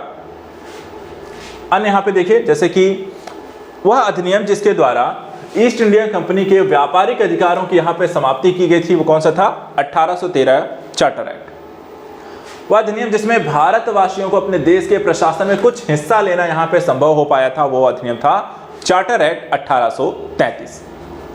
पहली बार भारत में क्रियाशील विधान परिषद का सृजन किया गया था चार्टर एक्ट 1853 के तहत। इसी तरह भारत में अप्रत्यक्ष निर्वाचन की प्रथा जो प्रारंभ हुई किसके तहत? 1892। लोक सेवाओं की परीक्षा में इंग्लैंड और भारत में एक साथ कराने की जो संस्तुति दी गई थी वो किस रिपोर्ट में? मॉन्टेग्यू चेम्सफोर्ड रिपोर्ट में। भारत में पहली बार लोक सेवा आयोग की स्थापना किस अधिनियम के तहत की गई थी? तो गवर्नमेंट ऑफ इंडिया एक्ट 1919 के तहत। वर्ष 1909 में इंडियन काउंसिल एक्ट की व्यवस्था किसके तहत यहाँ पे की गई थी? सांप्रदायिक प्रतिनिधित्व। तो यहाँ पे देखिए इंडियन काउंसिल एक्ट में जो व्यवस्था की गई थी वो थी सांप्रदायिक आधार पर एक निर्वाचन की पद्धति। द्वैध शासन प्रणाली भारत में कार्यान्वित रही 1921 से लेकर के 1937 तक। इसके बाद 1935 में अधिनियम के बारे में क्या कहा गया था? एक कार जिसमें ब्रेक तो है पर इंजन नहीं, ये किसने कहा है? जवाहरलाल नेहरू ने। भारत सरकार अधिनियम 1935 में गुलामी का अधिकार पत्र किसके द्वारा कहा गया? तो ये भी जवाहरलाल नेहरू के द्वारा। और राष्ट्रीय आंदोलन की अवधि जिस घटना ने मतभेद के बीच बोए अंततः देश का यहाँ पर विभाजन हुआ, ये विधानसभाओं में मुसलमानों को लेकर के यहाँ पर एक तरीके से जो पृथक निर्वाचन क्षेत्र और स्थानों का यहाँ पर आरक्षण हुआ, वहीं से देश के विभाजन की एक कड़ी आपको प्रारंभ हो जाती है। इसके बाद भारत में अंग्रेजी शिक्षा कब आरंभ हुई? तो यहाँ पे देखिए लॉर्ड किसके द्वारा की गई थी? तो लॉर्ड विलियम बेंटिक के द्वारा। चार्टर अधिनियम 1813 भारत के लिए महत्वपूर्ण समझे जाने का एक कारण क्या था कि इसके द्वारा देखा जाए तो भारतीयों की शिक्षा के लिए वित्तीय प्रावधान किया गया था। भारत सरकार का वह एक्ट जिसमें मुसलमानों के लिए पृथक मतदान की व्यवस्था की गई थी वो कौन सा था? तो यहाँ पर आप जानते हैं मार्ले मिंटो यहाँ पर सुधार भी से कहा जाता है और 1919 का यहाँ पर चार्टर अधिनियम भी है, तो मार्ले मिंटो सुधार के नाम से हम इसे जानते हैं। अब आधुनिक भारत की अगर हम बात करें तो यहाँ पे महत्वपूर्ण संस्थाएं और उसके सदस्यों को लेकर के कुछ क्वेश्चन बनते हैं, जैसे कि डी स्कूलिंग सोसाइटी की अवधारणा क्या है? तो यहाँ पर देखिए इवान इलिच की अवधारणा है डी स्कूलिंग सोसाइटी। व्यक्ति और उससे संबंधित यहाँ पे कुछ संगठनों को लेकर के, जैसे कि सरदार अजीत सिंह के द्वारा बनाया गया था भारत माता सोसाइटी, भगत सिंह के द्वारा नौजवान भारत सभा, चंद्रशेखर आजाद के द्वारा Hindustan socialist Republican party association और विनायक दामोदर सावरकर के द्वारा अभिनव भारत समाज।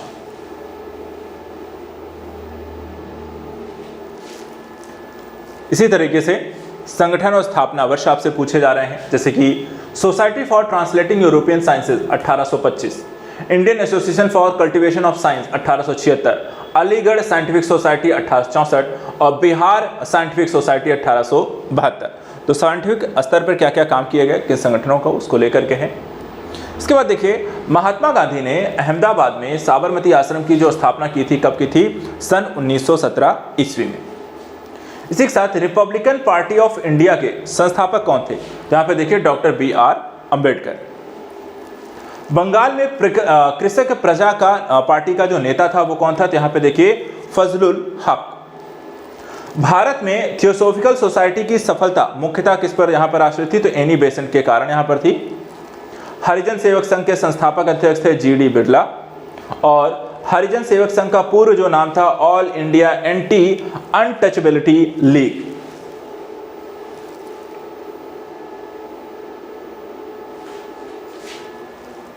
अगला यहां पे देखते हैं इंडिया इंडिपेंडेंस लीग की स्थापना राज बिहारी बोस ने की, दार उल उलूम की स्थापना मौलाना सिबली नुमानी ने की और युगांतर पार्टी का जो गठन किया गया था वो जतीन्द्र नाथ मुखर्जी के द्वारा किया गया।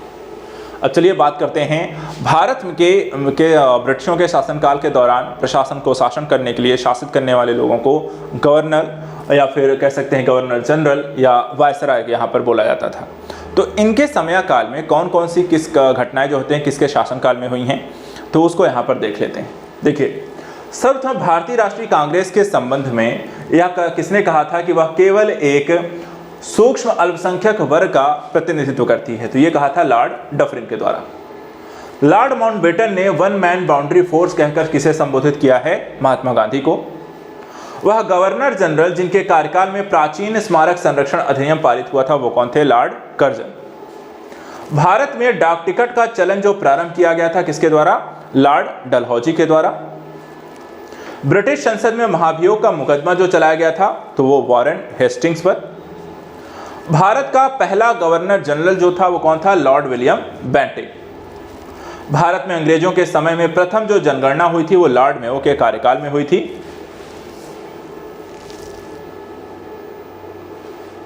आगे देखते हैं। वायसराय जिसकी हत्या अंडमान निकोबार द्वीप समूह में जब वे भ्रमण कर रहे थे एक दंडित अपराधी के द्वारा की गई थी, लॉर्ड मेयो की हत्या की गई थी अंडमान निकोबार में। भारत में करजन के प्रशासन की तुलना औरंगजेब से की गई थी, किसके द्वारा? जी.के. गोखले के द्वारा। लॉर्ड कॉर्नवालिस की कब्र कहां स्थित है? तो गाजीपुर में। आंग्ल नेपाल युद्ध जिसके शासनकाल में हुआ था वो थे लॉर्ड हेस्टिंग्स।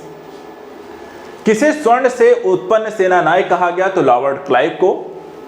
भारतीय लोक सेवा का प्रवर्तन किया गया तो यहां पे कॉर्नवालिस के शासनकाल में। इसी तरह the problems of the for east नामक पुस्तक के जो लेखक थे वो भी कौन थे? Lord Curzon.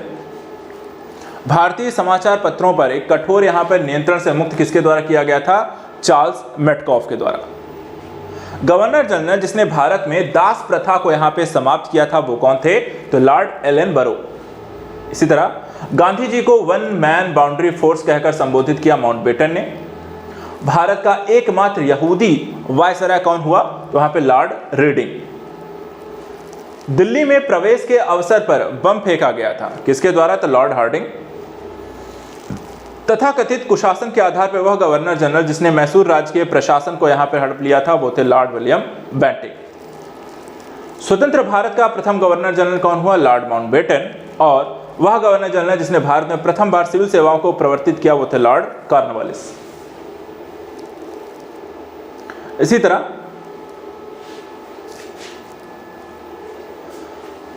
बंगाल में भू व्यवस्था को पुनर्गठित करने वाला गवर्नर जनरल कौन था? तो वो थे लॉर्ड कॉर्नवालिस। प्रथम आंग्ल बर्मा युद्ध के दौरान भारत का गवर्नर जनरल कौन बना? M Hearst. भारत में दीपावली की घोषणा किसके द्वारा की गई थी? तो लॉर्ड इरविन के द्वारा। भारत में सर जॉन सोर की नीति को दर्शाया गया है गैर हस्तक्षेप की नीति के रूप में। अब चलिए बात करते हैं कई सारे समाचार पत्र पत्रिकाएं जो भारत की स्वतंत्रता में यहाँ पर जागरूकता फैलाने के लिए, राष्ट्रीयता की भावना को जागृत करने के लिए या अन्य विभिन्न मुद्दों पर यहाँ पर प्रकाशित किए गए थे, उनसे संबंधित प्रश्न। जैसे कि the philosophy of the Bombay, इसके लेखक कौन है? तो भगवती चरण वोहरा। कुछ समाचार पत्र उससे संबंधित जो भाषा है वो यहाँ पे प्रश्न के रूप में बनी हुई है, जैसे कि कामरेड है जो कि अंग्रेजी में लिखी गई है, नवजीवन जो है गुजराती में है, स्वदेशी मित्रन जो है तमिल में है और सुलभ समाचार जो है वो आपको बंगाली में है। इसी तरह डेथ इन बनारस पुस्तक के जो लेखक थे वो कौन थे? जोनाथन पैरी।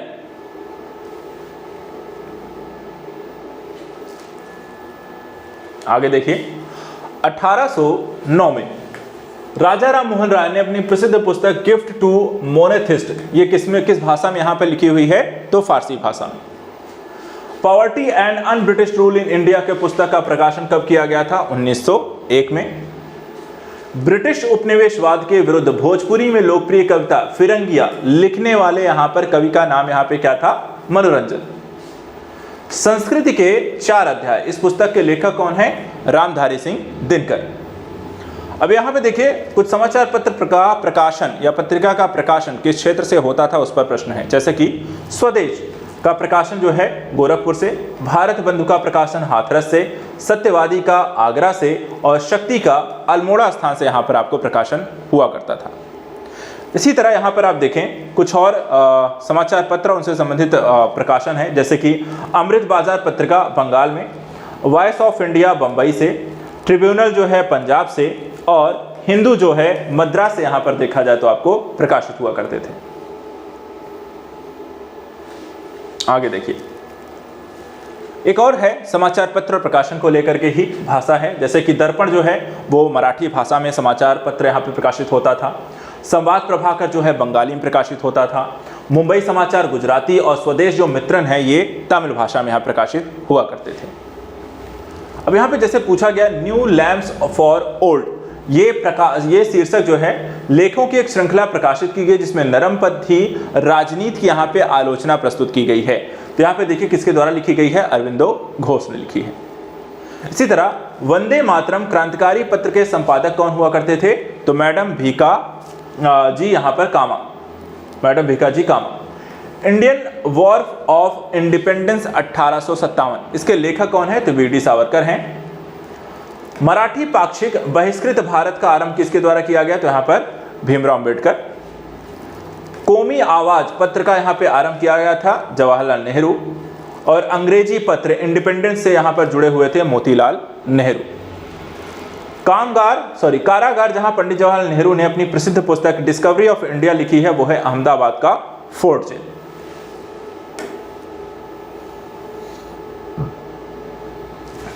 आगे देखते हैं, महात्मा गांधी की वह पुस्तक जिसमें उन्होंने ब्रिटिश पार्लियामेंट को बोझ और वेश्या यहां पे कहा है, वो है आपके हिंद स्वराज में। पत्रकार जो महात्मा गांधी का एक जीवनीकार रहा, वो है लुई फिशर।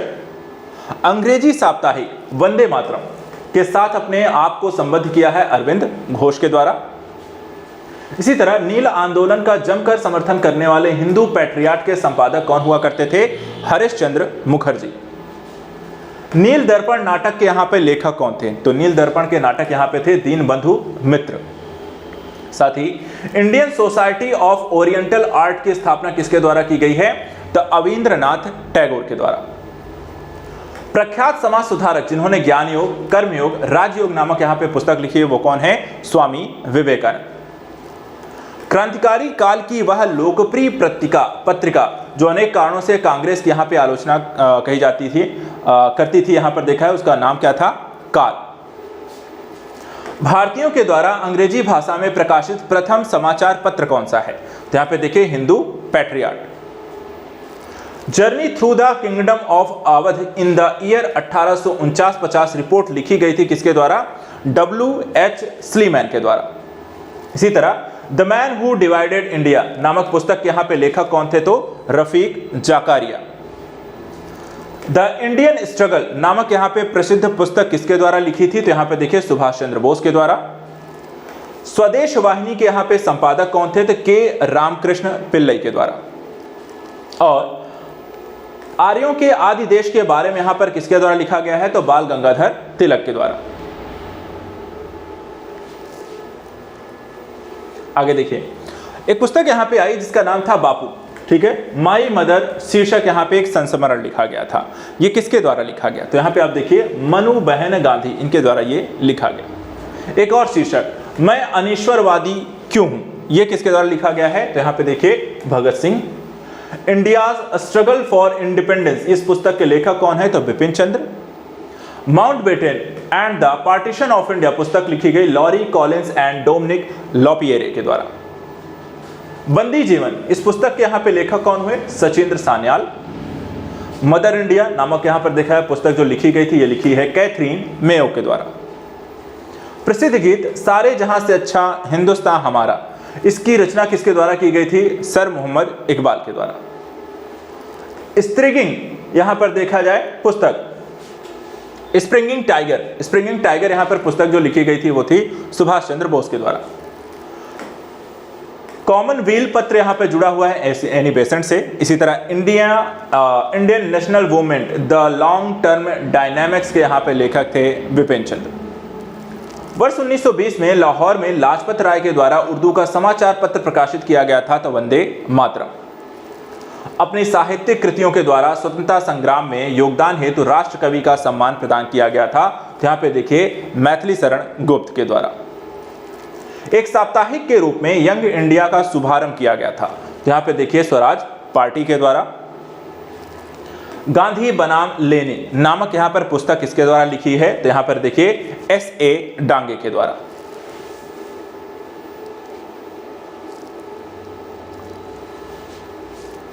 आगे देखते हैं, क्रांतिकारी जिसने यहां पर an introduction to the dreamland लेख लिखा है, ये किसका है? तो भगवती चरण वोहरा। महात्मा गांधी का जीवनीकार कौन रहा? तो B.R. नंदा और लुई फिशर। ब्रिटिश शासन के विरुद्ध संघर्ष के प्रारंभिक दौर में चले समाचार पत्र इंडियन मिरर के संपादक कौन हुआ करते थे? यहाँ पे देखिए N.N. सेन। अंधेर नगरी चौपट राजा, इसके लेखक कौन हुए? यहाँ पे देखिए भारतेंदु हरिश्चंद्र। आंदोलन जिसमें वंदे मातरम भारतीय राष्ट्रीय आंदोलन का यहां पर शीर्षक बना था वो था स्वदेशी आंदोलन। अब देखिए कुछ समाचार पत्र और उसके संपादक कौन हुआ करते थे उससे संबंधित प्रश्न भी है। जैसे कि हिंदू के संपादक होते थे वीर राघवाचारी, केसरी के देखें तो बी जी तिलक, सुधारक के देखें तो जी के गोखले और वॉइस ऑफ इंडिया के देखें तो दादा भाई नौरोजी। इसी तरह इंडिया डिवाइडेड नामक यहाँ पे पुस्तक के जो लेखक हुए वो डॉक्टर राजेंद्र प्रसाद हुए। इसी तरह 3 और देखिए क्वेश्चन है जो लगातार मिलान करने पर ही आधारित हैं। जैसे क्वेश्चन यहाँ पे है लेखक और पुस्तक, राजेंद्र प्रसाद की पुस्तक इंडिया डिवाइडेड, दिलीप मुखर्जी की पुस्तक टेररिस्ट, एस.एन. बनर्जी की पुस्तक नेशन इन मेकिंग और महात्मा गांधी की पुस्तक माई एक्सपेरिमेंट विद ट्रुथ। दूसरा यहाँ पे देखिए कुछ समाचार पत्र और उसके संपादकों को लेकर एक प्रश्न आया हुआ है, जिसमें समाचार दर्पण के संपादक थे मार्शमैन, मिरात उल अखबार के संपादक थे राम मोहन रॉय और केसरी के संपादक थे बीजी तिलक, यंग इंडिया के संपादक थे महात्मा गांधी। तीसरा क्वेश्चन देखिए जिसमें लेखक और पुस्तक के शीर्षक के मिलान करने को लेकर क्वेश्चन पूछा गया। जैसे कि बी.डी. सावरकर के पुस्तक के शीर्षक थी the India war of independence. इसी तरह आर.सी. मजूमदार द सिपाही म्यूनिटी एंड द रिवोल्ट ऑफ 1857। तीसरी यहाँ पर एस.बी. यहाँ पर चौधरी की पुस्तक है जिसमें civil rebellion in the Indian mutinies 1857 से 59 के दौरान, और चौथी यहाँ पर है अशोक मेहता की द ग्रेट रिबेलियन। ये सारी यहाँ पर देखिए अलग अलग तरीके से आप पत्र पत्रिकाओं के बारे में जब पढ़ते हैं तो इस तरीके के प्रश्न बन सकते हैं। वन लाइनर पूछे जा सकते हैं, सूचियां मिलान कर पूछी जा सकती हैं, कब प्रकाशित किया गया था, शीर्षक क्या था, कौन संपादक था। तो यहाँ पर 4-5 चीज़ें हैं जो कि आपको पत्र पत्रिकाओं को लेकर ध्यान रखनी है, जो प्रश्न यहाँ पर आपसे बन सकते हैं। इसी तरीके से सही सुमेलित करने को लेकर के कुछ और प्रश्न हैं। यहाँ पे देखिए एक तरफ समाचार पत्र है, दूसरी तरफ प्रकाशक है, ठीक है। बंगाली जो है आपके इसके प्रकाशक हुआ करते थे सुरेंद्र नाथ बनर्जी। वहीं बंगवासी के संप्रकाशक होते थे जोगेंद्र नाथ बोस। वंदे मातरम के देखा जाए तो अरविंद घोष और अमृत बाजार पत्रिका के मोतीलाल घोष हुआ करते थे। एक और यहाँ पे देखिए सही सुमेलन करने को लेकर के है कुछ पुस्तकों और यहाँ पे लेखकों को लेकर के, जैसे दादा भाई नौरोजी की पुस्तक poverty and British rule in India है, दयानंद सरस्वती की सत्यार्थ प्रकाश, बाल गंगाधर तिलक की गीता रहस्य और बंकिम चंद्र चटर्जी की यहाँ पर देखा है तो आनंद मठ है। अब अंतिम यहाँ पर कुछ सूचियों को लेकर विविध जो प्रश्न यहाँ पर आपको जो रह गए हैं, अलग अलग तथ्यों को लेकर पूछे गए हैं, अब यहाँ पर हम उनके बारे में डिस्कस करेंगे। यानी कि रिवीजन के अंतिम चरण में आप प्रवेश कर गए हैं और अंतिम चरण तक यदि आपके यहाँ पर कंसंट्रेशन कैसा लेवल है वो आपका पता चल रहा होगा। कितने बच्चे यहाँ पर जुड़े होंगे वो यहाँ पर आप चेक कर सकते हैं और शायद यहाँ पर कितनी बार आपने स्टॉप लिया है वो भी आप चेकआउट कर सकते हैं। तो देखते हैं अंतिम चरण यहाँ पर क्या रहा है, क्या क्या प्रश्न हैं, कैसे कैसे पूछे गए हैं। जैसे कि शास्त्रीय गायक और उनसे संबंधित घरानों को लेकर के प्रश्न आया हुआ है। बिरजू महाराज, कालका और बिंदादीन घराना यहाँ पर इससे रिलेट करते हैं। उस्ताद रशीद खान देखें तो रामपुर और सहसवान घराना से हैं। पंडित छन्नूलाल मिश्रा किराना घराना से हैं, तो प्रभा अवे जो हैं वो भी किराना घराने से हैं। भारतीय स्वतंत्रता संग्राम के दौरान लाठी क्लब की स्थापना किसके द्वारा की गई? बाल गंगाधर तिलक। मुजफ्फरपुर में सेशन जज कोर्ट ने किंग्स फोर्ड पर बम फेंका था, किसके द्वारा? तो खुदीराम बोस और प्रफुल्ल चाकी के द्वारा यह बम फेंका गया था। 1929 में अखिल भारतीय ट्रेड यूनियन कांग्रेस के जो अध्यक्ष बने वो कौन थे? यहाँ पे जवाहरलाल नेहरू। अब मिलान करने को लेकर कुछ प्रश्न हैं, जैसे कि साइमन कमीशन का गठन कब हुआ था? तो देखिए नवंबर 1927 में। इसी तरह नेहरू रिपोर्ट जो लिखी गई थी वो अगस्त 1928 ईस्वी में।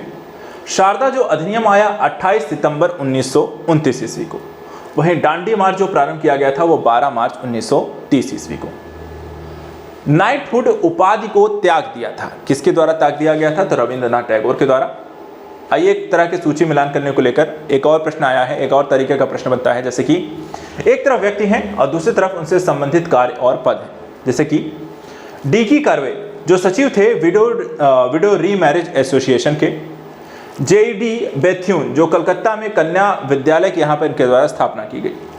ईश्वर चंद्र विद्यासागर को देखें तो कलकत्ता में संस्कृत कॉलेज के प्राचार्य थे। और बी.एम. मालाबारी जो थे ये बाल विवाह विरुद्ध संघर्ष को प्रारंभ करने वाले व्यक्ति थे। इसी तरह एक और प्रश्न है, सिखों के द्वारा अपनी पृथक पहचान के लिए 19वीं शताब्दी में सिंह सभा यहाँ पे आंदोलन प्रारंभ हुआ और प्रथम सिंह सभा यहाँ पे जो प्रारंभ हुई थी वो थी अमृतसर में।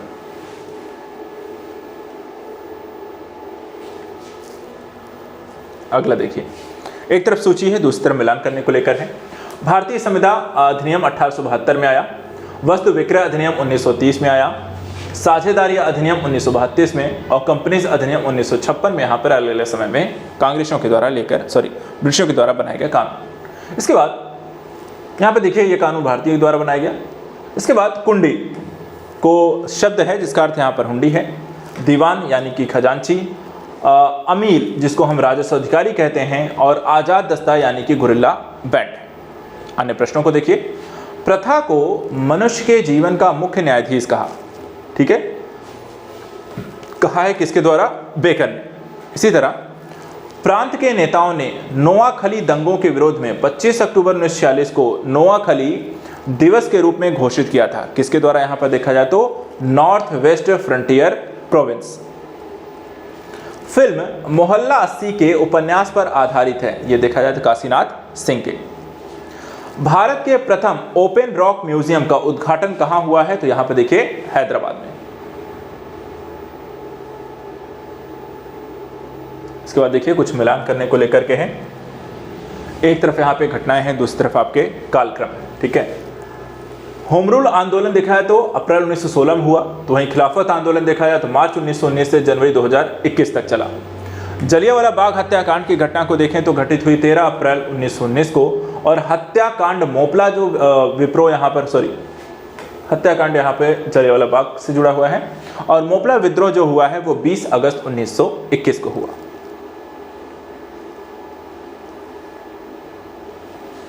इसके बाद अंतिम कुछ प्रश्नों की ओर चलते हैं। भारतीय राष्ट्रीय कांग्रेस में सम्मिलित होने के लिए सुभाष चंद्र बोस को किसके द्वारा प्रेरित किया गया था? तो चित्तरंजन दास और एम.के. गांधी के द्वारा।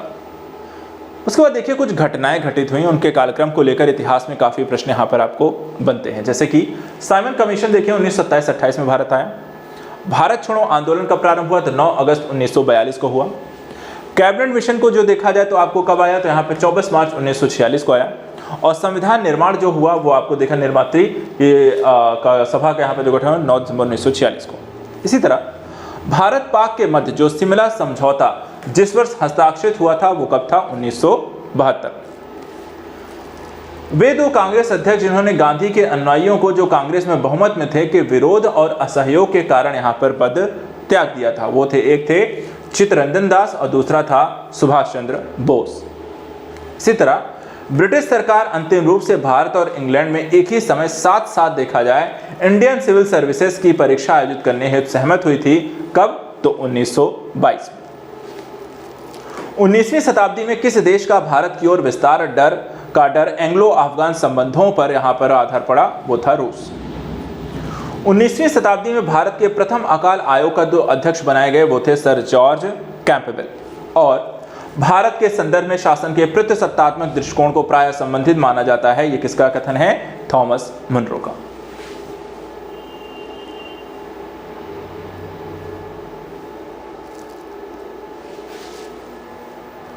अगले देखते हैं, बीजी तिलक के सच्चा के पश्चात किसने दया की वकालत की थी और कहा था संस्कृत के एक विद्वान के रूप में तिलक में मेरी दिलचस्पी है? Max Muller. किसके पक्षधर नेहरू थे किंतु गांधी जी नहीं थे? यहाँ पे देखिए भारी औद्योगिकरण के। भारत का ध्वज गीत झंडा गान किसने यहाँ पर उसको रचा था? इसमें आप देखिए श्यामलाल गुप्ता पार्षद। ब्रिटिश हाउस ऑफ कॉमन्स की चुनाव जिस प्रथम भारतीय ने लड़ा था वो थे आपके W.C. बैनर्जी। महान कवि रविन्द्रनाथ टैगोर ने एक महान चित्रकार के रूप में उभरे जब उनकी आयु थी मात्र, यहाँ पर आपको देखा जाए जब वो 70 साल के थे तब वे चित्रकारी के रूप में यहाँ पर उनके कामों को देखा गया। इसी तरह अन्य रजवाड़ों के भारत में विलय के बाद वे 3 राज्य जिन्होंने भारत में शामिल होने से यहाँ पर एक तरीके से विलंब किया था, तो यहाँ पर आप देखिए कौन कौन से थे वो 3 राज्य, जूनागढ़, हैदराबाद और जम्मू कश्मीर। इसी तरह पत्रकार के कर्तव्य का निर्वहन करते हुए जेल जाने वाला जो प्रथम भारतीय था वो कौन थे? बाल गंगाधर तिलक। नेहरू राष्ट्रभक्त हैं जबकि जिन्ना राजनीतिज्ञ। यह कथन किसका है? मौलाना अबुल कलाम आजाद का।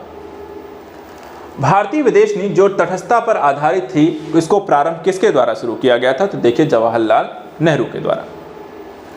भगत सिंह का स्मारक यहां पर स्थित है फिरोजपुर पंजाब में, और कस्तूरबा एवं महादेव देसाई की समाधियां जो स्थित हैं कहां पर हैं? तो आगा खां पैलेस पूना।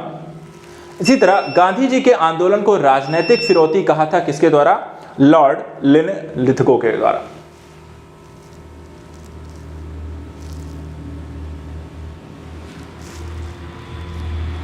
अगला देखिए, मोहम्मद अली जिन्ना को हिंदू मुस्लिम एकता का राजदूत कहा था किसके ने? तो सरोजनी नायडू के द्वारा। कांग्रेस आई के द्वारा समर्थन वापस लिए जाने के कारण पदत्याग किसने दिया था? तो चरण सिंह, चंद्रशेखर और एच.डी. देवगौड़ा के द्वारा। ब्रिटिश शासन के सबसे अधिक महत्वपूर्ण उपलब्धि भारत का एकीकरण था। ये किसका है? के.एम. पणिक्कर। ऑपरेशन पोलो किससे जुड़ा हुआ है? तो हैदराबाद राज्य को यहां पे सैनिक कार्यवाही के माध्यम से भारत में शामिल करना।